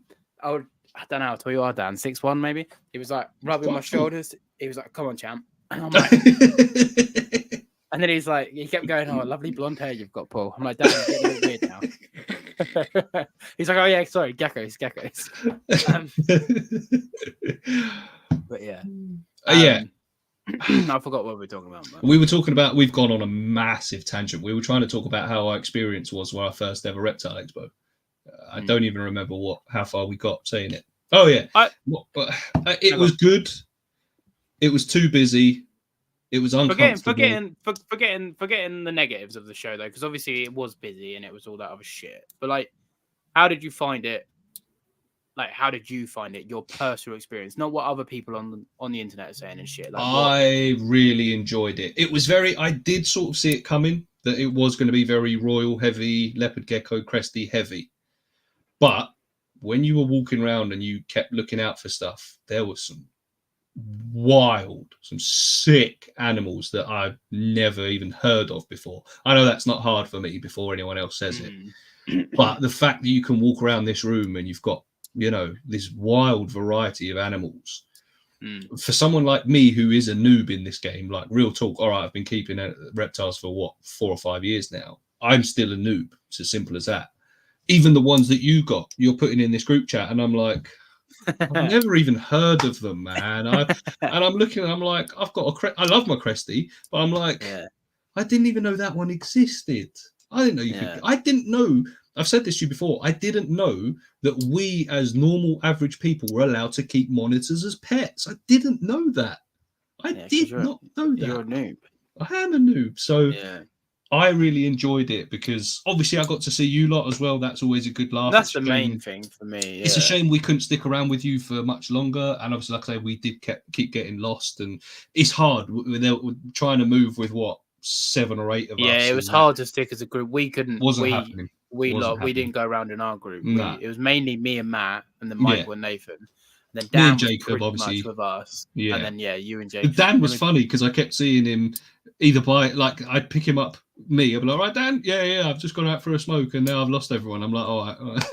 And then I'd see him with you, and I'm like, Dan was just finding whoever he could and sticking around, which was quite good. But it was tough. Like, I'd have preferred to have more of a social, like when we went out to the van and the car. And that was one of the better bits. Good laugh. It was a good laugh. You know what I mean? We got to have a social because we couldn't stand in there and chin wag. There's no chance. No. But animal wise and taking the negatives away, I did really enjoy it.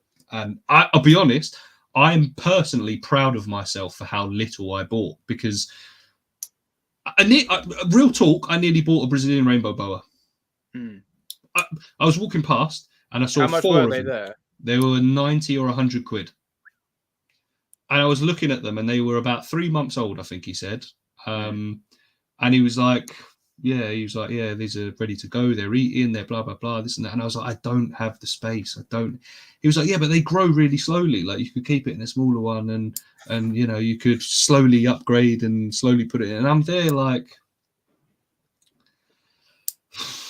I was like, if I do this, I can't. Part of me nearly said to him, deal.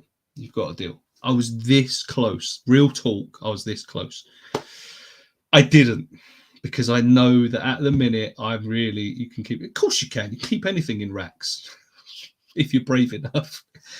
I was close, but I thought I can't, because I'm trying to preach the fact that I'm trying to upgrade the animals I've currently got. If I go home with a new snake, I'm going to look like a fucking hypocrite and a bit of a wanker, more so than I already do. You know what's mad? If we didn't start True Tales, I reckon you would have come home with an Aki and a Brazilian rainbow boa. Quite possibly. Because I don't think we would have got into as deep of a conversation as we did in episode 2 on voice note. Yeah. Because it just doesn't elaborate as much as that. It's like, I want to get an Aki off people. All right. And that's kind of how it would have gone. Yeah. You literally said to me, you were like, well, Matt's giving you a Viv. I can bring an Aki if I've got one spare, because obviously you weren't sure if they had all sold. And you were like, yeah, done. All you need is the substrate and some lamps. I need to tell Matt. I don't think I told Matt. No, Matt was in the car with me. I'll tell everybody else. So when me and Matt we went a round robin, dropped a few Akis off, and we had one that kept getting out. And then I gave 3 to Riddler to drop off his way of the country for me. So thank you for that. But That's all right. he dropped off some Akis for me. He's like, yeah, here's one, mate. Here's 2. Maybe this one's under the tissue bars. And then it got out. It wasn't under the tissue. We found it. Well, I was like, oh god, because it was the second one I found. So I was like, yeah, there's one, mate. Yeah, beautiful, lovely. I'm so tempted. I said, yeah, it's a. I was like, might be under the tissue, Jacob. Do you want to check that and just have a look? Mate. Yeah. And I was like, and then I saw the third one. And I was like, yeah, there's a third one again. And then I just heard from the corner, like in the side, I just heard Jacob go, "It's not under the tissue." It's like, and this was not in a secure box. It was in the polystyrene box. I was like, please be in this box, because if you're in the car, this getting home at 8:30 is not happening.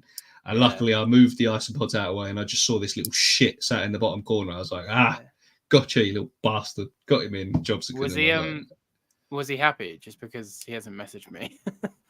He was one of those. He sort of didn't give much away, to be fair. He seemed really pleased, but it was very sort of, oh yeah, cool, nice one, thanks. He didn't message, but I mean, I've been paid, so it is what it is. Yeah. It's funny because obviously you sent me his details, and I said to Jacob in the car back, I was like, he still hasn't replied, and he was like, what if he doesn't? I went, well, we've got 3 Akis then, haven't we? And then we've got money, we've got 3 Akis. Yeah. Exactly, about 3 minutes later, I got a text. Hi, I've just seen your message. I was like, fuck, we haven't got 3 Akis. But it was all right. Like I say, literally, like, where do you want to meet? I said, M5, whatever services, meet there. We literally pulled in. He was there, gave him the Akis, and off we went. So, job was a good one. Easily done. On the thing of you being tempted, and the guy was like, yeah, they go in tubs, and he didn't say tubs, to be fair. No. He said you can get them in a smaller, like you can put them smaller. Ghost, I don't know who you are, but the audacity to come in. First ever message. Start with bro. This. Tall enough, right? Out of nowhere.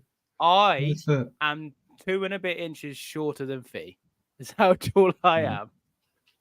I'm about 5'8". I'm a little bit under, but in shoes, I'm above 5'8", and you're probably not going to see me not in shoes. So I'm about 5'8" and a bit in shoes. So we're going to say 5'8", but you always round up, so I'm 5'9". Okay, all right, that's where he was. You probably should have started with that, because for a minute it looked like you just come in. And I take it back. One of us just came out of nowhere. How tall are you, bruv? Honestly, Fee's getting taller. Like today, she came in from work, and I was just like making wraps in the kitchen, no shoes on, and I was like, so I put my shoes on, and then I was like, not as much, but yeah, it's mad. But anyway, on the show thing. Oh yeah, go on. I didn't mean to say tubs. I meant to say they grow slow in bits and bobs. I found, rightly or wrongly, everyone there is on the sale, obviously, but it's very much like we need these animals gone. Well, hence by the end, the Cresty was a tenner. Yeah, and we saw a normal royal for a tenner. We did, yeah. We saw someone going, yeah, leopard geckos don't need UVB, it's a waste of money. And it's just, don't get me wrong, horses for courses, do what you want. I don't care. I'm not into the whole, I have my opinions, and my opinions, that's it, fine. But my biggest, the animals in small boxes and all that other shit, fine, it is what it is. You know, it's some people had nicer displays than others, it is what it is. But for me, anybody with money in their pocket could have brought anything that day. Oh, easy. And that's probably my biggest. Saw a lily white at the end for £20. Oh, that's mad. That is mad. I don't know what their going rate is nowadays, but they were a few £100 a piece, weren't they? So the retook, no questions. Just went, you take X amount for that one, and he said, "Yep." The thing is, that's the thing. It would happen anyway. Like if someone messaged that retic person and was like, "I'll buy a snake," the retic person, I assume, would be like, "Yeah, all right," and that's just how it goes, you know. People get to the point where they just sell their animals. But the show is kind of like a breeding ground for that. Mm. And I think that's my biggest critique. The whole loads of people in one place with loads of animals in boxes and it's a cattle market argument that everyone sort of said to me, yeah, I see it, but I could look past that. And I for the most part, I actually really enjoyed going. I still enjoyed it. Yeah, I've said to Fee and Matt, I don't know if I would rush back, but purely just because of how busy it was. And it's a long weekend just to fucking be stuck in, because I don't like people at the best of times, let alone being stuck in the middle. From what I've seen, I think wasn't this sort of rushed? Like, didn't they have a venue cancel in there to find another one in? No, I don't. Yeah, they did, but I think I think they've had time. Oh right, okay. Because isn't it usually in June or something? It's June, and it's normally 4 times. It was 4 times a year, I think, in Doncaster. Is it? I think, and then obviously Doncaster got cancelled after being there for like however many years, and then it went to Milton Keynes. No, it went to Manchester. Oh yeah, had one show at Manchester, and then it went to Milton Keynes. Had one show at Milton Keynes. Apparently, Milton Keynes was really good, and I'm sad I didn't go to that one because Milton Keynes is only like 2 hours from me. Yeah, Milton Keynes would have been a lot closer than where we were. And then don't get me wrong, the weekend away makes it, because like I say, it's the Saturday. It's the same as AHH. It's the Saturday night where we all had a drink and a chat. Stayed up until 2 a.m. talking about tree monsters. That for me was the whole point of AHH. I'm hoping to do the whole weekend next year. Yeah, we're doing the whole weekend. We're going to do the whole weekend. I need to book tickets for that. Michael keeps messaging me. But I'm definitely going to do the whole weekend for AHH. I really, really enjoyed both, but I prefer AHH. And I feel like AHH is a bunch of people coming together to learn about reptiles. Yeah. So you get the communal, you get the community meet and greet, as in like you meet your friends and all that other stuff. You get that side of it as well as your learning stuff, which is nice. Don't get me wrong, like what I will say is a really good thing with the show. I picked up 3 species that I've always wanted. Well, when I say always wanted, I've always thought were cool. Like I've always been like, these are really cool. I don't know if I'll ever own these, but these are really, really cool, especially one species. And I'm like, these are really, really cool, but I don't know if I'll ever own them. And then being there in that moment and seeing them for a decent price has enabled me to get them. Yeah. Because otherwise I probably wouldn't have got them, rightly or wrongly, good or bad. But now I'm like, they're fucking amazing, and why did I not get them 10 years ago? And I know Matt feels the same with what he picked up. Like, it's something you always want, but the opportunity just doesn't come up, and you're too busy looking for the next monitor or the next pair or the next this. And sometimes it does take just going to a show, having these animals presented to you, having a couple of mates be like, oh, they are fucking cool, like they'd be really good for your room and all this, that, and the other. Yeah. And now I've got them, I can't stop looking at them. Right. Mate, every video you send in that group chat, I'm there like, that is sick. I was up for 3 hours last night, literally 3 hours on my son's. So my son's nearly 6, so he's probably about as tall as me, but a small human. And he's got a tiny little chair for his little desk where he draws. Yeah. And the little chair is just the right height to sit to level with my 2 smaller enclosures. And I just sat there for like 3 hours last night, just like watching these animals just go rampant on some crickets. Yeah. And I was like, this is what keeping reptiles is about, man. Not like, and I'm like, I've done it wrong. Like getting all these big mangroves, I've fucking done it wrong. And like, no, nothing against tree monitors at all. I love tree monitors. Arguably my favorite animal that I keep. For the money I spent on 20 new animals, admittedly, I got them all cheap. But the money I spent on 20 animals isn't a third of a tree monitor price. You know what I mean? So I could have brought 60 animals or 1 tree monitor But then would you And- say it's worth it though? Like, do you see what I mean? Like, is the price of that tree monitor worth that price? But what do you define as worth? But this is But what I'm saying. I'm Like, enjoying these. Oh fuck it! I got toad-headed agamas. I enjoy these toad-headed agamas more than I enjoyed a tree monitor when I first got my tree monitors. To when I first got these toad-headed agamas, I wasn't watching my tree monitors like I'm watching these toad-headed agamas, and it could be because I've progressed in my keeping. I'm enjoying subtleties and behaviors, but then also like tree worth to me because I see them as pets. So the price is almost irrelevant. But if I had a choice, 10 toad-headed agamas or half a tree monitor, like one tree monitor or 10 toad-headed agamas, I'm going to take 10 toad-headed agamas. And I'd have change, like a lot of it.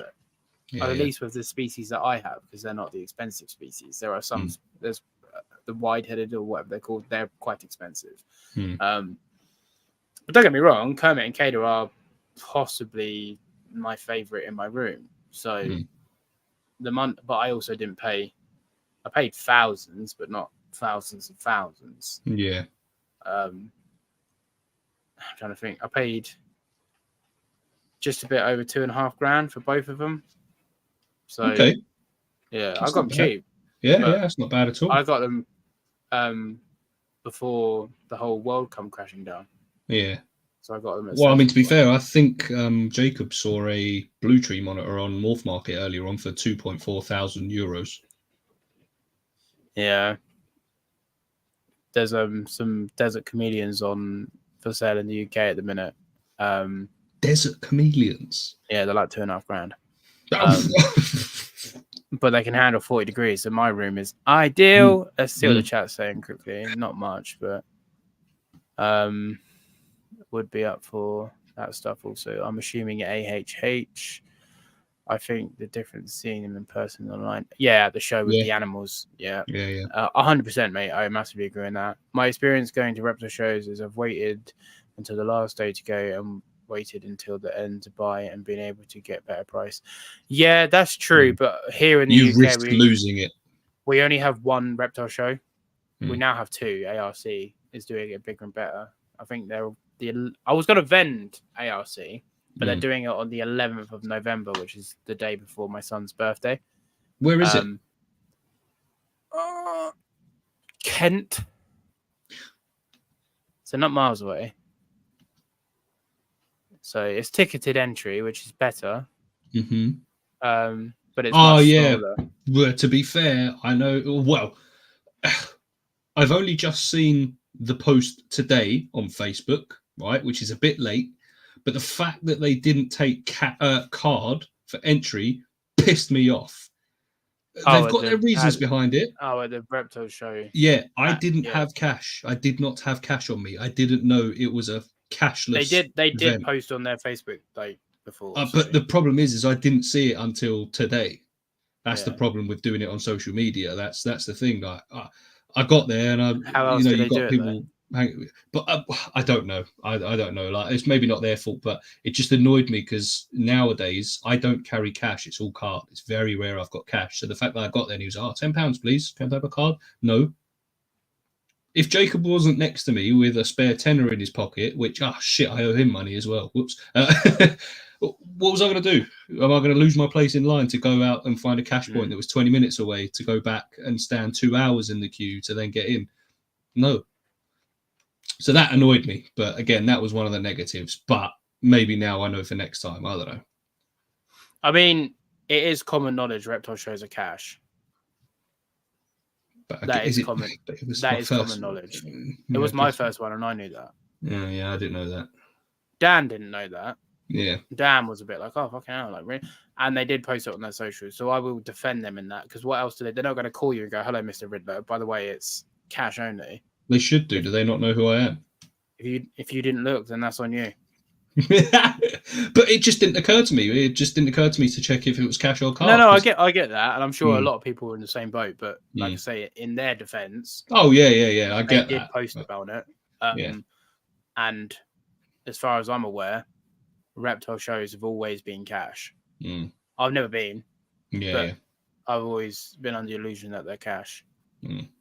But I get your point. Yeah. We went to a cash point the night before. Drew out a load of money that I don't have. Mm. Well, what did sort of annoy me, because like I say, at this point I still didn't know it was just cash.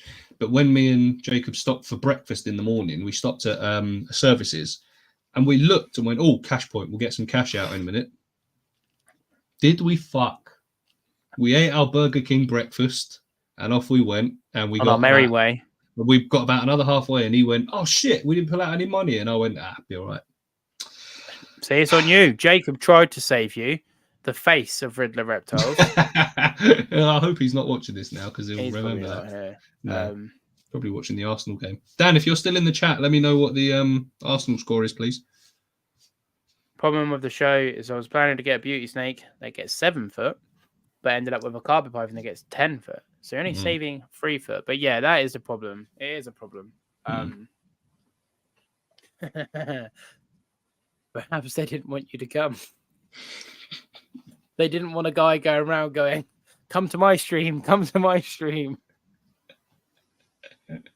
Please come and see me. 4-0. Bigger. Arsenal losing. I don't believe you for a second. Who Not for a second. I don't know. Fake fan. Yeah. Fucking.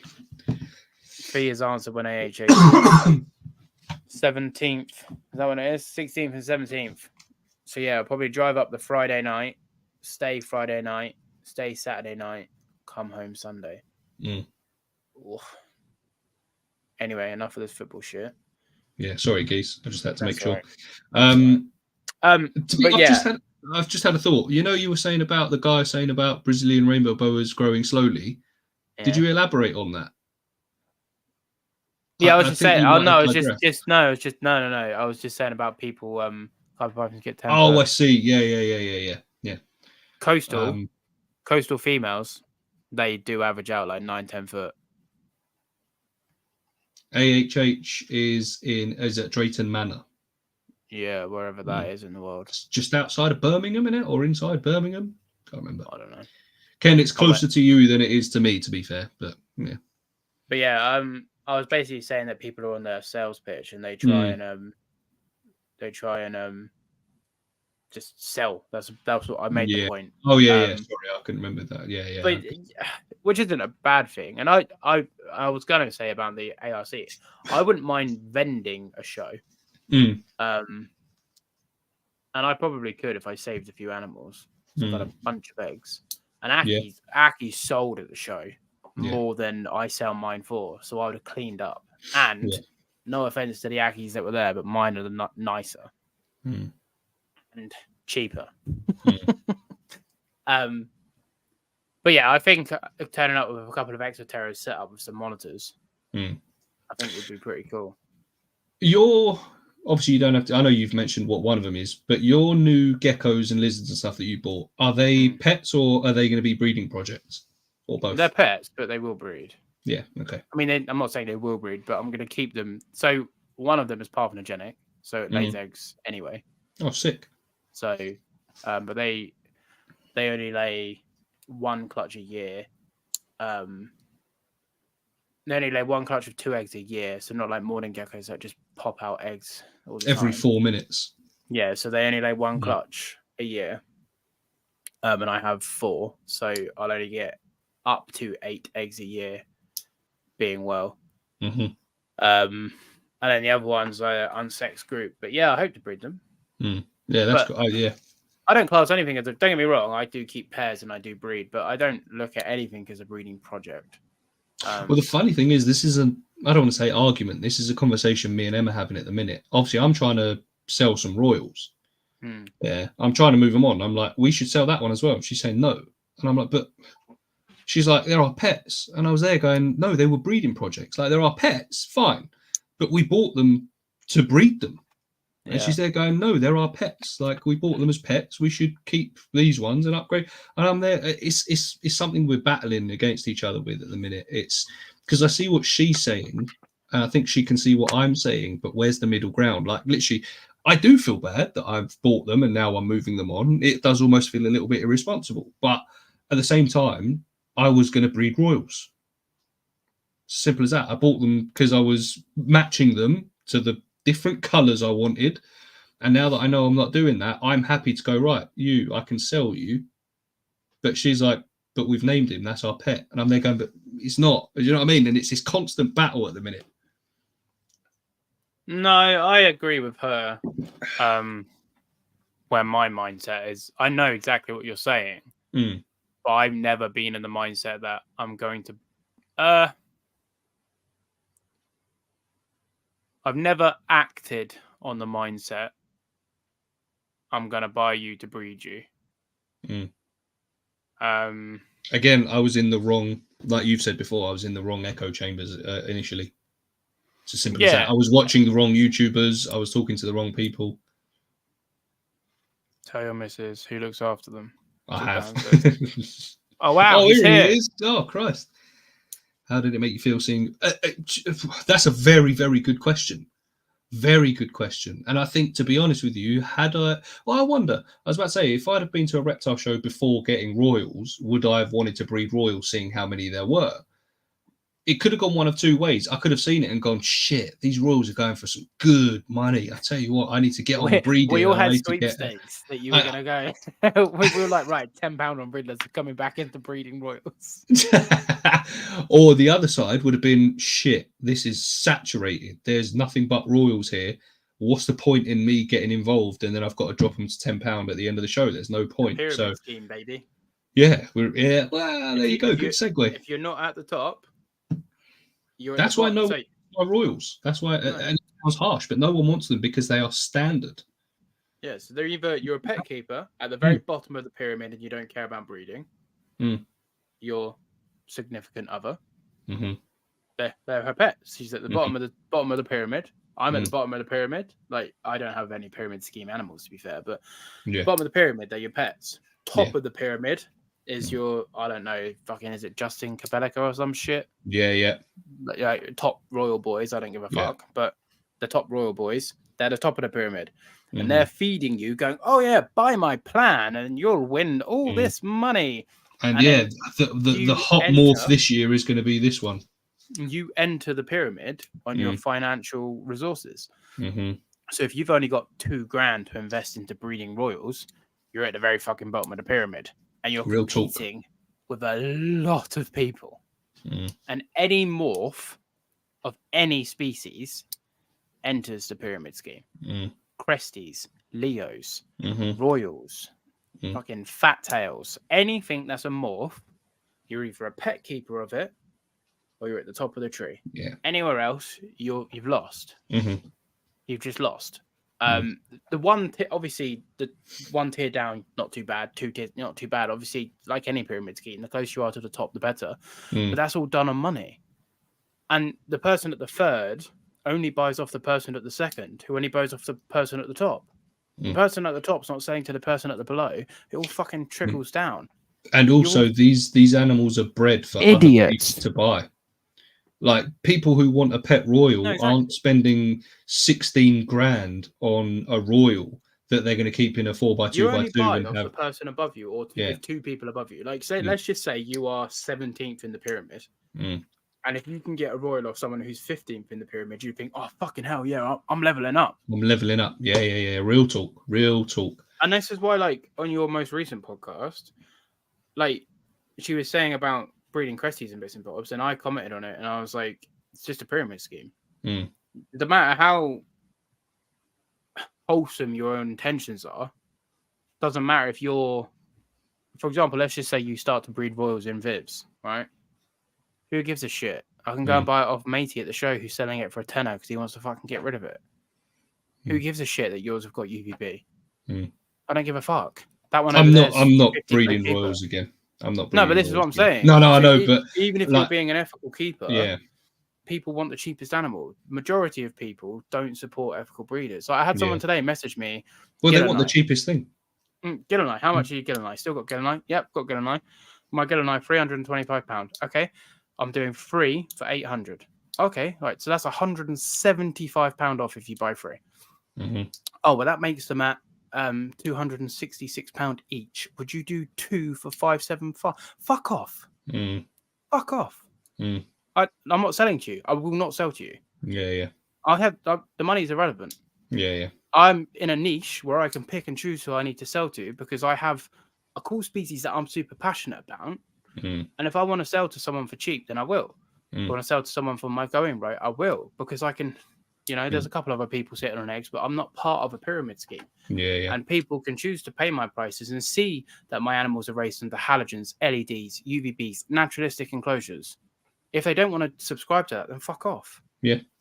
And in 6 months' time, I don't have to go, oh, Jesus Christ, I better have to move these Gilleneye on.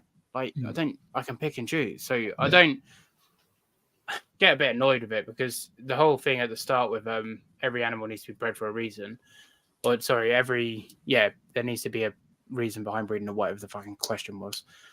It's like ethical breeding can't exist in morph situations, because for the most part, I will support an ethical breeder. I'm sure you would support an ethical breeder, but the hobby doesn't. And it's not my job to try and change that. But I have a platform and I can try and voice to stop people getting into the pyramid scheme. I had someone message me today actually going, I was bound to buy a mangrove monitor, so close to buying a mangrove monitor. My ADHD took me onto YouTube, mangrove monitor care. I came across your video and oh my God, you fucking saved me. And I was like, you're welcome, bro. So I think it's important to say this sort of shit. And I've gone on a fucking rant there like I always do. But I mean, you can talk us through it. I think you start all starry-eyed. You're like, fucking hell, like these boys are making £2 million a year from fucking snakes in tubs. And regardless if you're going into it for the money or not, that life, like I was at work the other day, this is honest truth, 2 days ago, I was at work and I was having like a panic attack, a breakdown at work. I was that unhappy and like proper worked up. And I generally thought to myself, I was like, if I just bred fucking animals in tubs, I could get out of this. And I understood it. It comes from a place of desperation. It really does. Because let's just say, for example, you can breed, let's just say royals. If you can breed royals where each baby is worth £1,000 a piece, sell 30 of them and you've made your yearly, income. Yearly income with 30 animals. Now, how good does that sound? On 100%. Paper, all you've done is put a male snake in with a female, or a few times. You've got them to shag and you've sold their babies and you don't have to set foot in a place of work. That sounds sick. However, then in comes the ethical side of things. Every time I walk in here now, I look at my rack and I hate myself. Some people don't get that. Some people are happy to have an entire unit dedicated to racks on racks on racks on racks and have their breeding aspects and things like that. And all right, it becomes almost like a full-time job, but they're breeding snakes in tubs and they're earning more than I earn as an electrician. So that's where it comes, like you say, starry-eyed, you see the possibilities, but the problem is you're not going to do that by breeding one gene animals. You've got to invest the money first. You've got to sink 10 grand into these animals first. But I haven't got 10 spare grand to be spending.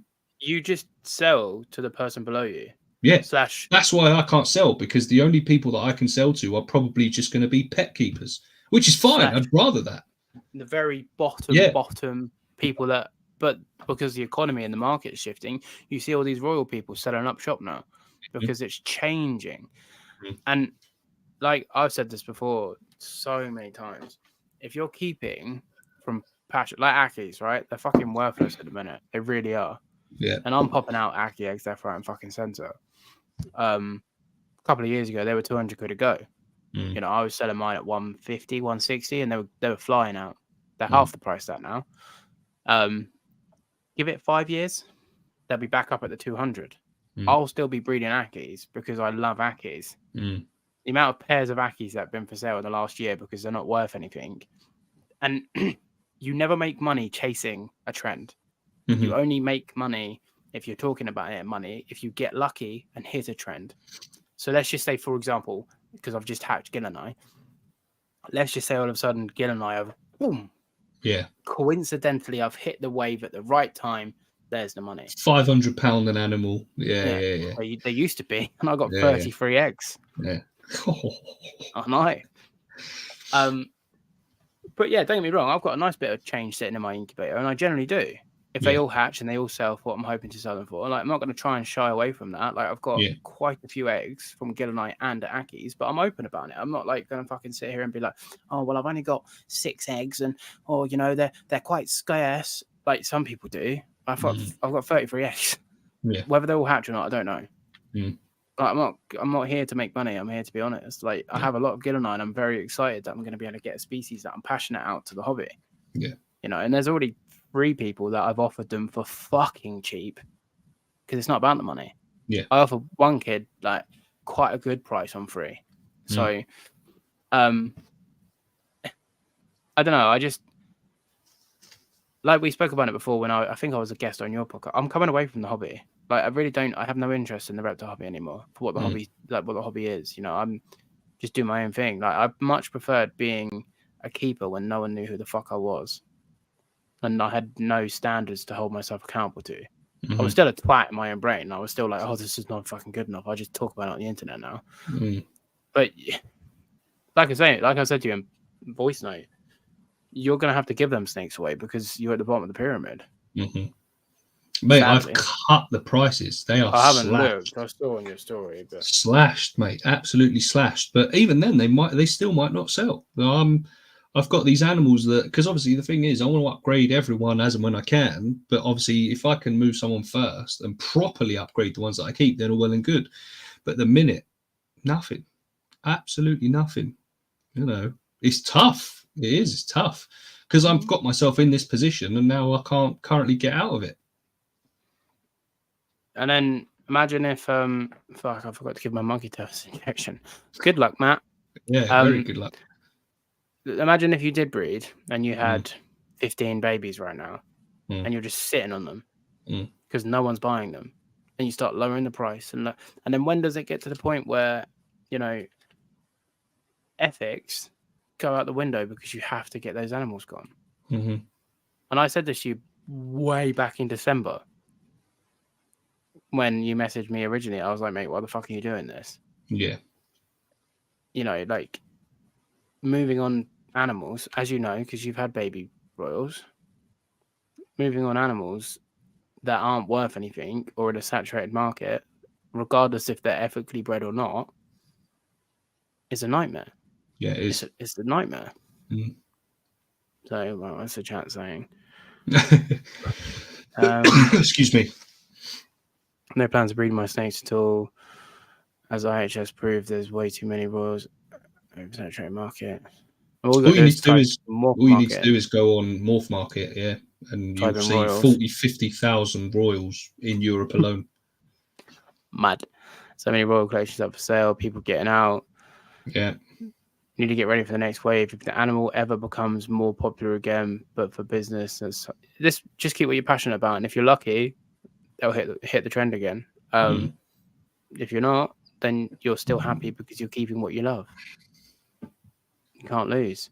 I've seen people chase trends, and by the time their pairs breed, then the market was already flooded and they kept moving the babies. Yeah, and then you just have a sour taste in your mouth and you fall out of love with the hobby because you're too busy like, oh, come on, like, I could get 10 grand from one clutch or whatever the case is. You know, these are fucking, like, I mean, I've been saying from day one, going back to the whole point of how this conversation started, breeders or pets, I find it mad we put prices to our animals. And don't get me wrong, I still have some in that room which I put prices to. Yeah. I'm not squeaky clean. Yeah. But I am getting to a point now where I'm like, I wouldn't sell that animal for any money for a majority of my collection. And I think it's incredibly unethical. We all do it, and I'm still moving animals on now, but we all bring animals in and then go, it's not a fit, it's not this, and we sell it. I think it's fucking ridiculous that we do that. Because for the most part, you don't do that with fucking cats and dogs. No. Situations change. That's completely different. I'm not talking about that. But I'm if you were talking to say about to someone, "Do you want to buy my cat because I don't want it anymore?" You'd be dragged through the mud. I don't want my yeah. dog anymore. It's not part of my plans. They'd go, "You just fucking, it's a dog. How dare you? That's disgusting." But me saying these snakes aren't part of my plans anymore, I want to get rid of them. People go, "Oh, all right, fair enough." So Mad. I think it's mad that you say it though, because I have that mind Mm. where you're like, oh, you know, they're just breeders. That to me makes me feel sick. Part of me, like I say, because we've named them, and we do love them. Don't get me wrong. I know each and every one of them and things like that. But real talk, unfiltered, they were bought as breeders. No, yeah, Simple as that. Yeah. no, But yeah. which is why now that I've said I'm not going to breed royal, even in Vivs, I've now decided, because I know there was a time where I was in and ahhing, do I breed them again when they're all in Vivs, blah, blah, blah. No, I don't breed them again when they're in Vivs. I'm not going to do it. There's no point. There's absolutely no point. No, I sell a lot of my Ackies to shops. All right, real talk. Yesterday or the day before, I messaged about 4 or 5 shops in Devon. No one's got back to me. But how much? I even went You don't have into to tell me one. the prices, but Yeah. how much were you offering them? Because the shops they pay. I haven't even told them prices. Oh, okay. I've literally said, would you be interested in some adult royals? There was one I went into that is local. I was just buying some bugs and things like that. And I said to the guy behind the counter, I was like, would you guys be interested in any adult royals at all? And without even hesitating, no, not even that. He just went, no. Yeah. I was like, they know, mate. They know they're just dead money. Yeah. So, okay, no worries. The only way you'd probably get away with it is if you gave them to shops, because then they could sell them for like 20 to 50 quid. Yeah. Turn a profit. I sell a lot of Ackies to shops. It's a lot easier for me. You know, I sell a few privately, but for them, I'm not selling any Gillenite to shops. Because I'd rather hold on to them than wholesale them, because the money I'd rather just keep them and raise them up.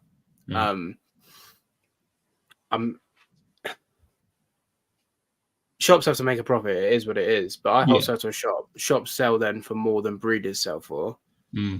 People then have to pay more to get the species. I'd rather just sell the species. But then at the same time, like, there are some species that don't seem to sell. A shop gets it, sells. So shops have outreach and stuff. So, you know, it's a hard one. But for me, the Gillenite, I'm not planning on wholesaling. I've got a couple of shops I have really good relationships with, and I sell a lot of stuff to them. And I do think you need reputable shops and have good reputations with reputable shops. And the relationship goes both ways. You know, you can't just be always, oh, you can have animals cheap off me, and then, you know, nothing comes back. So you have to have a give and take with both. Adults of every animal are harder to move on. Yes, exactly. Well, yeah. That's another problem I'm facing, because who wants to go into a pet shop and buy an adult royal? People want them as babies, don't they? My only chance is to offer them for next to nothing, or hope that someone who wants a pet adult snake wants them, or a breeder, because they're at breeding weight, most of them. So I've just got to hope that someone comes in and goes, oh yeah, I was looking for that. Otherwise, these snakes are stuck in the fucking rack for a bit longer. What's the numbers that you've both agreed on that are going at the minute? Agreed on 1, 2, 3, 4, 5, 6. It was 8, but 2 of them have gone. And there's another 3 that I would look at getting rid of. But she's disagreeing. She a real one, Matt. Yeah, Jesus Christ. But so I get what she's saying. I understand what she's saying. But at the end of the day, the selfish part of me as well, which I could say unfiltered, I want to move these royals onto that. I've got more room for, in the future, having different species. It's as simple as that. Call me a prick, whatever you want. The reality and the truth is, the less royals I've got, the more room I've got for a Brazilian rainbow boa, an Ackie, garter snakes, which I think, you know, would be sick. Maybe some amphibians. If I've got 8 royals in 4x2x2s or 4x18x18s, I haven't got a mansion. I mean, I've already maxed it out, really. What is mad as well, though, like a Royal, again, I've said it before, a Royal and a 4x2x2 is it's better than what you're in. But if you've got 8 in 4x2x2s, don't get me wrong, those Royals are going to go to smaller than 4x2x2s. Like, they just are. But yeah, for me, like, that's too small. And these animals are going into that or smaller when you could have an animal like a garter snake where a 4x2x2 would be a big enclosure for a garter snake rather than a enclosure. Yeah. I mean, this is the problem when you end up in the wrong side of the hobby, because I imagine there are thousands of people that are in the same boat. Well, this is the thing. Obviously, when I first got into the hobby, it wasn't long after that I ended up part owning a reptile shop. So one of the biggest reasons for getting these snakes was to breed them, cut out the middleman, and have a stock of snakes to sell with the reptile shop. That messed up, and now I'm up shit creek without a paddle. It's a tough situation because obviously that was a shit fucking situation as it was anyway. But what can you do? How many does that leave you with? So if you get rid of the 9. So if I get rid of all of them, that will leave me with 1, 2, 3, 4, I think. I think that would leave me with 4. So she wants you to keep 7. No, I think she wants us to keep 6, sorry. Fucking hell. It's a lot of royals. I did say the whole thing of I'm the one that feeds them. I'm the one that pays for the food. I mean, she obviously said, look, I don't expect you to pay for the money. I pay for the snakes and things like that. But I said, look, I don't expect both of us to pay for them because I'm the one that looks after them. They were the thing that I did and blah, blah, blah. So it's one of those, there's both sides to this argument. It's a tough one because they're her snakes as well. But like I say, I've said to her, I'm the one that looks after them. But it's hard. It's a hard one. Like she's looking at it with her heart, which I respect that. I really do. You know, she's looking at them and like you agree, these are our pets. We would be irresponsible to buy them and just move them on like they're nothing. But then my side of the fence, I guess you could say, if you're not going to care for them, like unfiltered, adequately, here's food, here's water, get fucked, which I've done with animals before. You know, you care for them, but you don't have affection towards them. Then you should sell them, regardless of what she thinks. Yeah, because it's unfair on the animal. Because if you are just going to go, there's your food, there's your water, and there's no joy there, is there? Exactly, there's no joy. It's unfair on the animal. All you're doing is sustaining a life that's at subpar life anyway. So what's the point? Like, all right, you could say I could upgrade him as well. Like one of the ones that she really wants to keep, I could upgrade him. But then if you upgrade him, he's still going to do the same. You're less likely to spot immediately as it's done a poo. You're less likely to spot like if it's shit because you're not sitting and watching it as much as you are your other species. And like I say, I've said this before. Anyone here that says they spend 100% equal time with all of their animals, you're lying, and that's fine. But first thing I do when I go into my room is I play with the Gillanai and I play with the tree monitors. Check on Mango. The other mangroves are nowhere to be seen. All right, the Akis, you're still alive. You know, fucking hell, I've got a boss. Yeah, Jesus Christ, let me check on you. Yeah.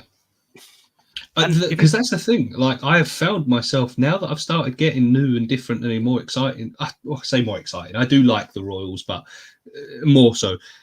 For example, the Tokay. I'm pretty obsessed with this Tokay. That will become part of the furniture, though, like it always does. Because you imagine you were excited when you got Royals.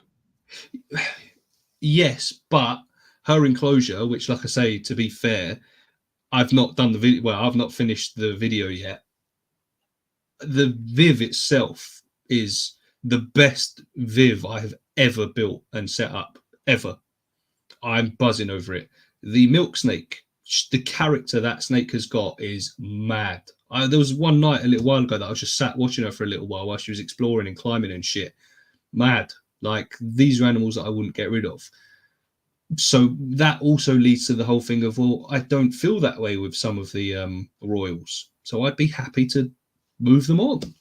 You know, it's harsh, but at the same time, it would be better for me and the animal, because if that animal that she wants to keep ends up in a 4x2x2 with someone who wants their first pet snake, he's going to do a lot better than he is with me, because I'm just like, it's feeding time. There's a rat. Have you told her that? But we've sort of had a discussion about it, to be fair, but comes and goes, to be fair. How often does she interact with the snake she wants to keep? Well, according to her, because like I say, I said to her, when do you ever, I said to her, like, if I was to sell that snake, you wouldn't know. You literally wouldn't realise. And she countered me and said, no, there are times that when I'm in there, I do check on them and I do look at them. So I was like, fine. But because she was like, I'm so busy, you know, parenting and things like that. She's like, I don't have a chance. We keep them not in my reptile room. If you want to keep them, then not in, like, Fee wanted a tortoise, right? Yeah. Completely fine. Not going to combat it. It doesn't take up my space. So the tortoise is in the lounge. Yeah. If you want these animals, they go in your space. If not, I'm moving on these animals. You know, like, don't get me wrong, like, Fee, don't listen to Paul. Like, Fee doesn't want me to sell Bumpy, the Bosque. Happy wife, happy life. Fee doesn't want me to sell Bumpy's still up in the air, I'll be honest. Fee doesn't want me to sell Dragon, the bearded dragon. I will never, ever, ever sell Dragon, the bearded dragon, because one, I, the main care provider, like the animal, enjoy the animal. And two, Fee generally does come in, lets him out. I get selfies of them too while I'm at work. So I know this is her pet. Actively enjoys this animal, Like, it's her pet. You know, and to be fair, Fee plays with Bumpy as well. So it's not like it's just a dragon. Fee does let Bumpy out and then, you know, plays with Bumpy. So, but it's a bit different because Bumpy's in an 8-foot Viv and our lounge isn't even 8 foot long. So, but that's what I would say to Fee, though, because I said to her with the tortoise, I was like, if you want a tortoise, cool, but the tortoise is going in your space, not mine. You know, and don't get me wrong, we didn't get the tortoise. We did get the tortoise together, but we didn't get the tortoise together. Then all of a sudden, I didn't want the tortoise. Now I'm like, well, it's got to go in your room now. She's like, I want a tortoise, and I was like, all right, but again, it's not taking up my space. She was like, yeah, cool, we'll put it in the lounge. You didn't say that, big man. What didn't I say? Don't test me, girl. Come up here right now. Big man. Yeah, I'm tall. Either that, she's calling me fat. I was about to say, I don't think she's calling you tall. But yeah, I can see both sides. But for me, can as well. For me, I think she needs to. She then needs to take ownership of the snakes that she wants to keep. If I'm honest, keeps you. What are you on about? Just before we carry on, because it's getting lost, Drew, if you're still here, thank you very much for the super chat. What would you recommend for a beginner Aki? My skinks are healthy and I'm looking for a larger companion. For loads of detail, and I'm not going to refer to this because this is just funny. Paul's first video on YouTube is a fairly rambled but detailed care guide. If you're on Instagram, message me and I will give you all the time in the world. But for the most part, 4x2x2, find a decent breeder, 130-degree basking spot, deep soil, nice high UVB, LED. If you get one off a good breeder, pretty much Aki's are bomb-proof. As long as you've got the nice, good basking spot, some rocky outcrop slate, plenty of climbing opportunities, climbable walls if you can, rocks, wood, sandy soil, just play sand, topsoil mix. Spray them down twice a week lightly and feed them every other day, just throw in a bunch of bugs. You're pretty much good to go there. But yeah, I do feel for you, mate, because what I will say is, to be devil's advocate, you sell all the royals, right? You get the Brazilian, you get the Aki, you've got your Tokes you mentioned, you got your milk snake as you've mentioned, and then you get I don't fucking know, a tiger salamander or some shit. Right? 6 months later down the line. But yeah, Drew, if you need any more help, mate, just message me on Instagram if you're on Instagram. I'm a bit slower nowadays at replying, but I will get back to you with as much detail as I can. 6 months down the line, a year down the line, in pool fashion, but also, as we know, Riddler fashion, what next? Mm-hmm. I do it. Mm-hmm. You do it. So that's just devil's advocate. So what happens if all these new species just become the royals? Do you know what? I think my biggest problem at the minute is the fact that I almost feel like I'm being held back by having snakes in a rack. This is my concern. I almost feel like I can't be part of this community and this hobby because I'm keeping in a rack. Like anything after that, once that's gone, it's almost like a weight will be lifted off of my shoulders. And I can keep animals almost like I feel like I've got the right to do so, or like the privilege to do so, if you know what I mean. That's my main concern. Like the what next, I get that. I fully get that. And even them, I'm there now. I'm like, fuck mangrove. She was literally, she was literally like, you know, you're always looking. She was like, you want to get rid of these royals because you want to get other stuff. I was like, yeah, but not straight away. She said, no, I know you. If you get rid of these royals, you're going to get something else. And I was like, maybe. But this is the thing. Like, my main concern is getting rid of the rack. Anything after that, it's either a case of we'll cross that bridge when we get to it, or I'll just feel better anyway, because every animal I've got will be in at least adequate housing.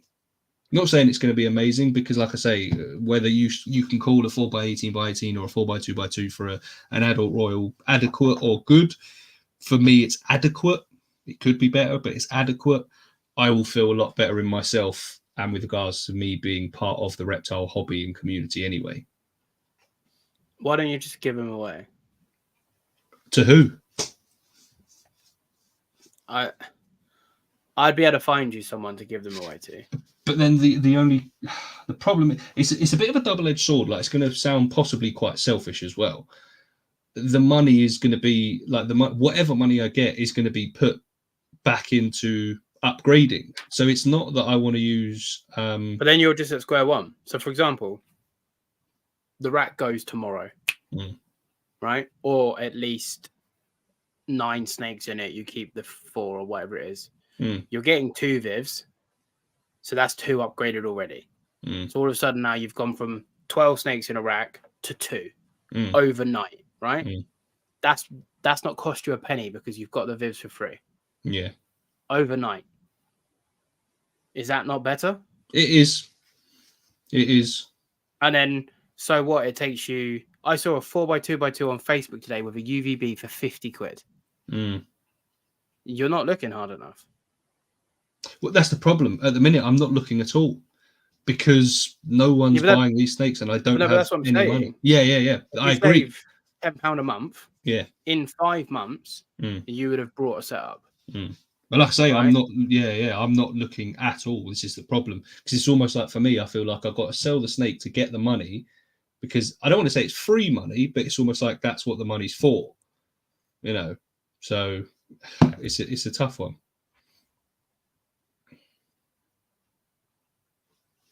He's already mentioned that, to be fair. And again, shout out to you. What a legend. But that's what I'm saying, though. If it takes you a year to get 2 snakes out of the rack into Vivs, just 2 snakes, is that not better than finding homes, getting money, 8 stay in the rack, 1 goes, you know? I think you're in your own way. If it really means that much to you to get these animals out of a rack, to be honest, they're probably going to go into a rack. But if it means that much to you to get them gone, let's put it bluntly. Yeah. Then get them gone. Like, for me, if I ever did rehome Bumpy, no fucker wants Bumpy. And I've had your mate message me back. He said no. We can't. His missus earlier on was brilliant. While I was around funny because I was like, oh, all right, it's not just me that gets this then. But he was literally there like, but Rosie, we could put it, no. But what if we, no. But that's what I'm saying. Like, these animals aren't desirable, right? Mm.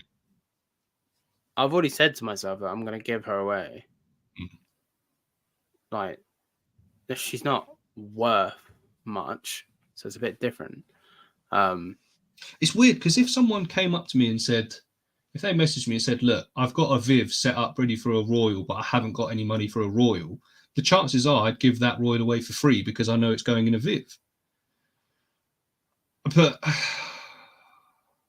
this is what I mean. It's that double-edged sword because I'm like, yeah, but I need the money to upgrade. But like I say, obviously I've got legends in this chat that are offering me free Vivs, but then I'm like, the rack, I also want to build myself. I want to convert it into Vivs because obviously I don't know what the sort of sizes are.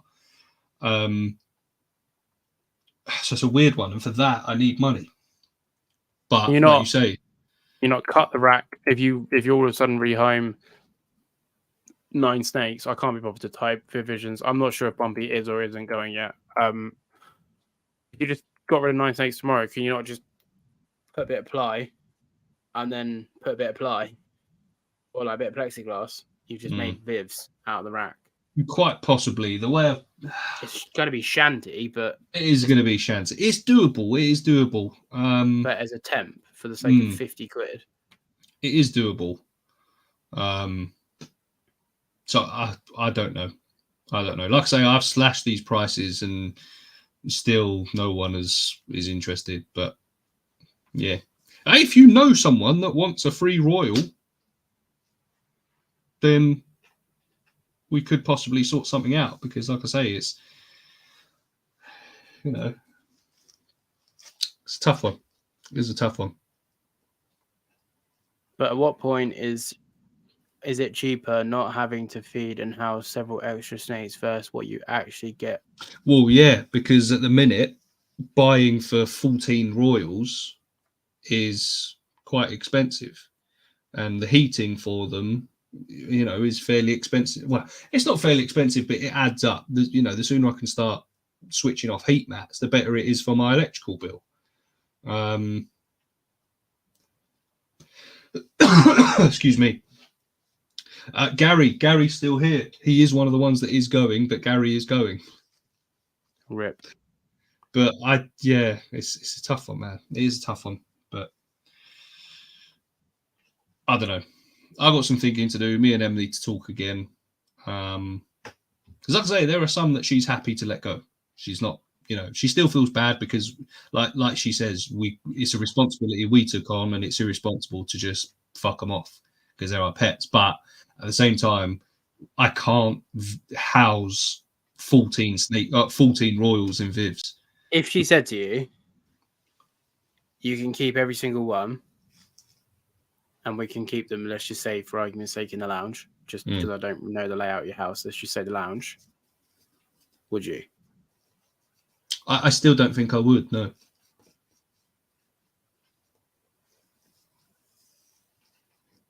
There's your answer then.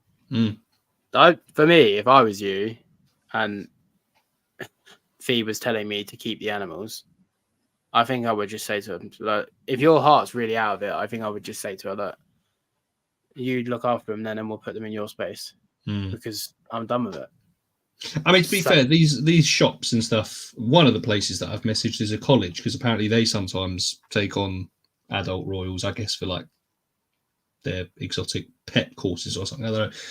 But what I haven't said is, do you want these Royals for this amount of money, or what's the best offer, or blah, blah, blah. I've said, would you be interested in any adult Royals? If any of them get back to me and say, what have you got? I can give you 50 quid for the lot. Or the college gets back to me and say, yeah, we take animals in as rescues or something, then it might have to be done. I don't know. Sounds like you need a table at the expo. Yeah, £10. Shit, I should have vended. I don't know what to say to you, mate. You know, I think for me, there's not a lot that can be said, really. I think you need to find a place to give them away. I think you need to escape. selling the ones that you want to sell, if you're happy to talk about the money, because obviously you've posted your morph market publicly, so people can see what they're up for sale for. But if they all sell for what you've got them out for, how much money is it? Now that I've cut the prices, just roughly off the top of my head, you're probably looking maybe 400-500 quid. Okay. And is there like one or two? I haven't looked. Is there like one or two animals in there that are the money animals? Yeah, there's one. There's one that was 350 quid, and I've dropped her to 250. Okay, so for getting this one snake, then you have 8 snakes that equate to 250 quid. 5 snakes. 5 snakes. So 50 because quid 2 of them each. still are. Yeah. 50 quid each. It's fuck all, mate. It is. Like, it's fuck all. Obviously, accumulative 250 quid is going to buy a couple of setups. I'm of course I'm aware of that. And of course I'm aware of that. But you know what I mean? For me, 50 quid or giving it away, like it's 50 quid. Yeah. And like I say, to be fair, if someone said this snake is going in a 4-foot Viv, I actually would be really happy to give that snake away. I mean, that's why I gave Kent Viv Visions. I gave him the babies because he said, all right, they're going to start in tubs, but when I'm building Vivs, these snakes are getting Vivs. Have them. They're yours. Enjoy. And he's loving them. Reached out to like places that do like, I know you said colleges, but like places that do like animal education shows and parties and shit? I haven't actually, to be fair. It might take them. It's a tough worst case. Feed them to Ragnar. Joking. You could give them to a rescue and add to the thousands of royals that are in rescues. That one would hurt me. I don't know why, but that would feel like a full-on failure for me, and I don't know why. Because it's no difference giving it to someone else, but part of me is just like I don't know. Yeah, but then are you letting pride get in the way? Possibly, quite possibly. I mean, you could just monitor them. Whoops. Gary says flip a coin. I don't know what each one would mean, but I think Drew's on about his skinks. Yeah. Maybe ask her tomorrow and just be like, how do you feel about them coming out of the 4 you want to keep or whatever it is? How many do you want to keep? Nothing to do with them, like at all. Just you want to keep. 1, 2, 3, 4. 5. So you want 4. to keep 4. You want to keep 4. And out of those 4, how many of those 4 does M want to keep? I guess 4. Oh, all of them, yeah. And then remind me again, there's 2 more on top of that she wants you to keep. I think it's 2, yeah. Definitely 1, possibly 2.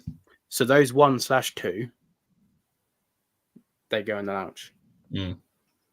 Your 4 that you want to keep is your 4, so that's your shit that's in your reptile room. Yeah. And then the 2 that she wants you to keep go in the lounge. If not, they go. Compromise. I think that's fair. Chat, am I being unreasonable? Fee, am I being a dick? Do you don't ask Fee.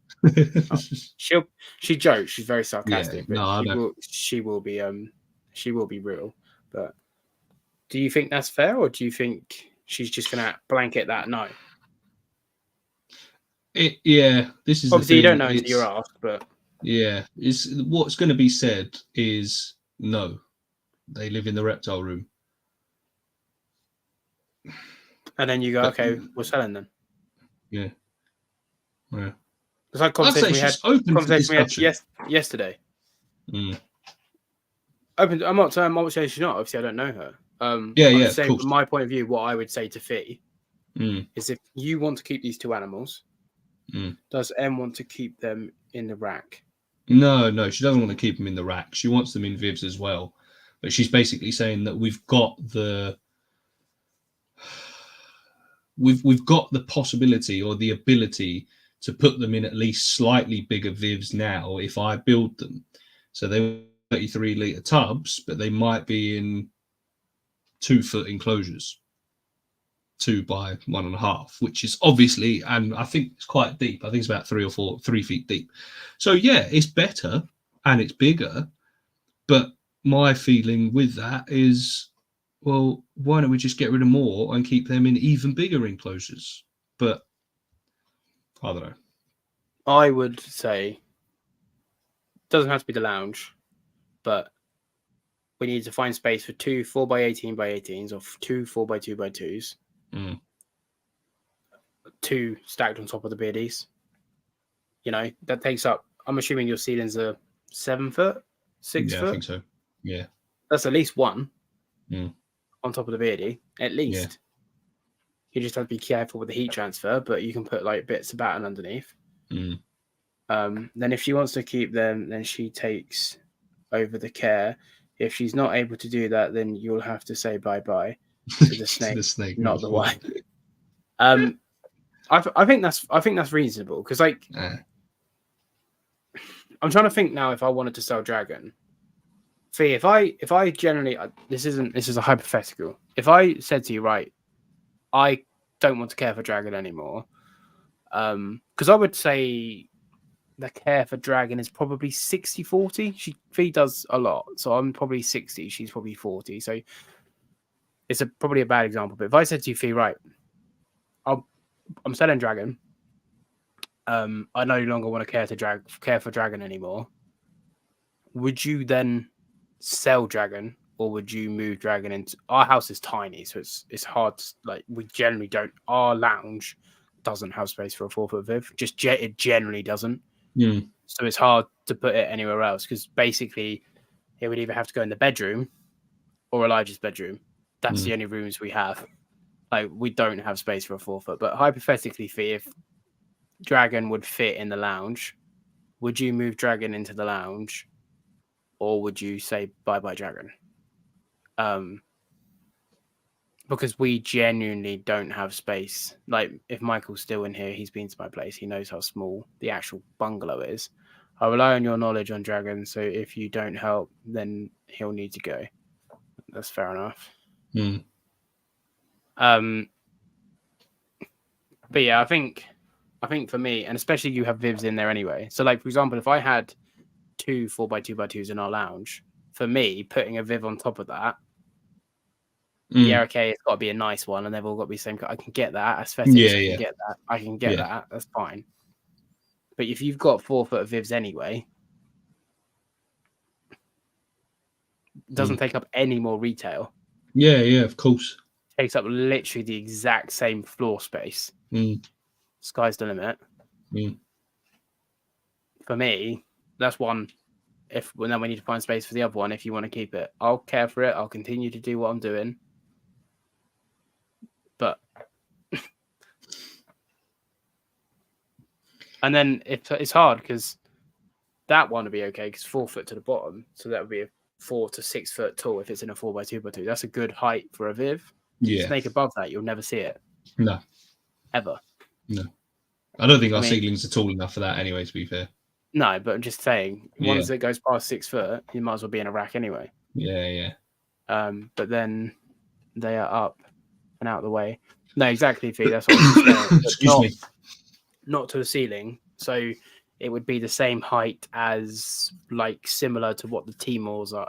Timors, it was the Timors, not anymore. The Gil and I are. So it'd be that sort of height. Excuse so they'd me. be about here to here. So a good height, head height, it'd be perfect height. Or you put the royal on the floor and put the beardies on above it. And the beardies are a bit better height. But anyway, what's everyone? Say bye-bye to the wife, give you some space. Sadly, Mike, I don't have that option because I'm a kept man. So I love Paul Logic, yeah, but I don't think wives would like Paul Logic. Snake/wife coin toss. Oh, I see. Saying bye-bye. I've told the wife that for all the animals she's gotten. Guess who's got to take care of them? Riddler isn't a hobbit, so maybe he can see them. Yeah. I mean, Riddler's only like 5'10". Yeah. He's not the tallest man in the world. No. I'm also not your wife. Not yet. Stay tuned. In about 25 years. You got time, ain't you? That's what that. I think that's your argument. I think that's what I don't know. IHS Reptile Show, but oh yeah. For me, I generally think that's the only logical explanation. Next logical answer for me in my brain. Like I say, it's going to be discussed again. She's said she's not fully against the idea, but she wants to discuss it. Like the ones that I put up for sale, fine, different. But for one of them especially, she's just like, it needs to be a conversation. It can't just be goes. So, fine. So the conversation will be had. The conversation is the lounge. How tall are you, Gary? I'm average height anyway. I'm not short. I'm average. I reckon Fee's taller than you. How tall's Fee? She's near on 5'11". Obviously, I've met you now. Yeah. And I didn't have to do this. No. So you're not as tall as Fee. No. 6'2". Jesus Christ. Yeah. To be fair, just a quick one. Just as it's a funny story. I remember when I was still online dating, and I was chatting to a girl, and in her bio, obviously, it says how tall she was, and it said she was 5'7". Why would you lie about your height? Because I was walking towards her, and I can assure you, from quite a distance, she was not 5'7". She was pretty much eye level with me, if not a bit taller. I was like, why are you lying? I'm not 5'7". I didn't say that, but I was like, I don't understand why you'd put 5'7" when you're clearly like 5'10". Can you date a girl taller than you? I personally don't think I could. I didn't think I could. But now I can reach the top shelf. Em she is shorter than me, but when she's in heels, she's probably about the same, maybe a little bit. But yeah, you can imagine she's still. Yeah. Anyway, I think we need to start wrapping up because I've got a long day tomorrow. No worries. I mean, I've got nothing else to say, to be honest. I mean, if anyone else has got more questions, comments, anything, any more unpopular opinions, but otherwise we're going to wrap this up because I've got a long day tomorrow, unfortunately. What are you doing? I'm up early doors because the missus is at work, so I've got Alex for the day. Apart from a couple of hours where he's trialing his new childcare place, and then after that we're driving to Rosie and Jacobs, and I'm going to try and finish off the electrics I started at theirs today. Was that why you're doing real electrics? Oh yeah, this ain't work related. I'm doing it for Jacob and getting their nursery ready for little and turning up. Oh, you've actually had to do house bashing. Mad. It's been a while, and it's it's brought back some feelings. I'm not selling Bumpy. I'm contemplating selling Bumpy because Bumpy takes up a lot of time, a lot of money, a lot of space, a lot of resources, a lot of electricity. I want to house animals. You're doing a solo Sunday. Yeah, I'm doing a solo Sunday. I will be live on YouTube this Sunday solo. No worries, Drew. Appreciate that. I want to house my animals, like the mangroves I'm keeping. I want to house like I house Mango, and I want to house my tree monitors in a 6x3x6. I don't want to house like my tree monitors in subpar and then my Akis in subpar. I want big vivs for my geckos. I just don't. I can't keep everything and house everything the way keep Bumpy hitting point. Yeah, the problem is I can't keep everything. I've already sold a pair of mangroves exclusive. There are a pair of mangroves is gone. It's still here, but they're sold. I'm downsizing, and I can't house everything the way. And again, Paul's selling mangroves. The intention was never to keep 6. The intention was to get my sex ratios, which I've got, And people on the Patreon know another reason why I may or may not have to sell mangroves, because of something that may or may not be coming in a few months. Maybe. But anyway. I didn't buy 20 lizards, Mike. I brought 13. Did I buy 13? Mike. 14? I don't know. Yeah, and also the lizards I brought were this big. But yeah, I want to house things in big, elaborate enclosures. I don't want to like half-ass shit. And Bumpy takes up a lot of space. So basically, it's either Bumpy, Toad. So one of them has to go. Bumpy, Toad, the tree monitors. Oh, fuck. One has to go. And there's no rush, but one has to go. Or obviously more mangroves, obviously. So either more mangroves, and I'm already going to sell 3. 2 are sold. I'm selling another one. Not yet, but I'm going to sell another one. So, and maybe another 2 if this thing comes off that I'm hoping comes off in a couple of months. I need to have a look because this doesn't sound familiar to me, so I'm not sure. You know about it. Okay. Do you sell the baby Akis at the weekend, Paul? I did, mate. Yes, I did. They all went. I have clutches due soon, and the gill and I are hatching. So if you're still down, message me. I'm fighting Bumpy's corner. So basically, Toad goes. 2 mangroves go. 2 tree monitors go, or Bumpy goes. And for me, the obvious answer is Bumpy.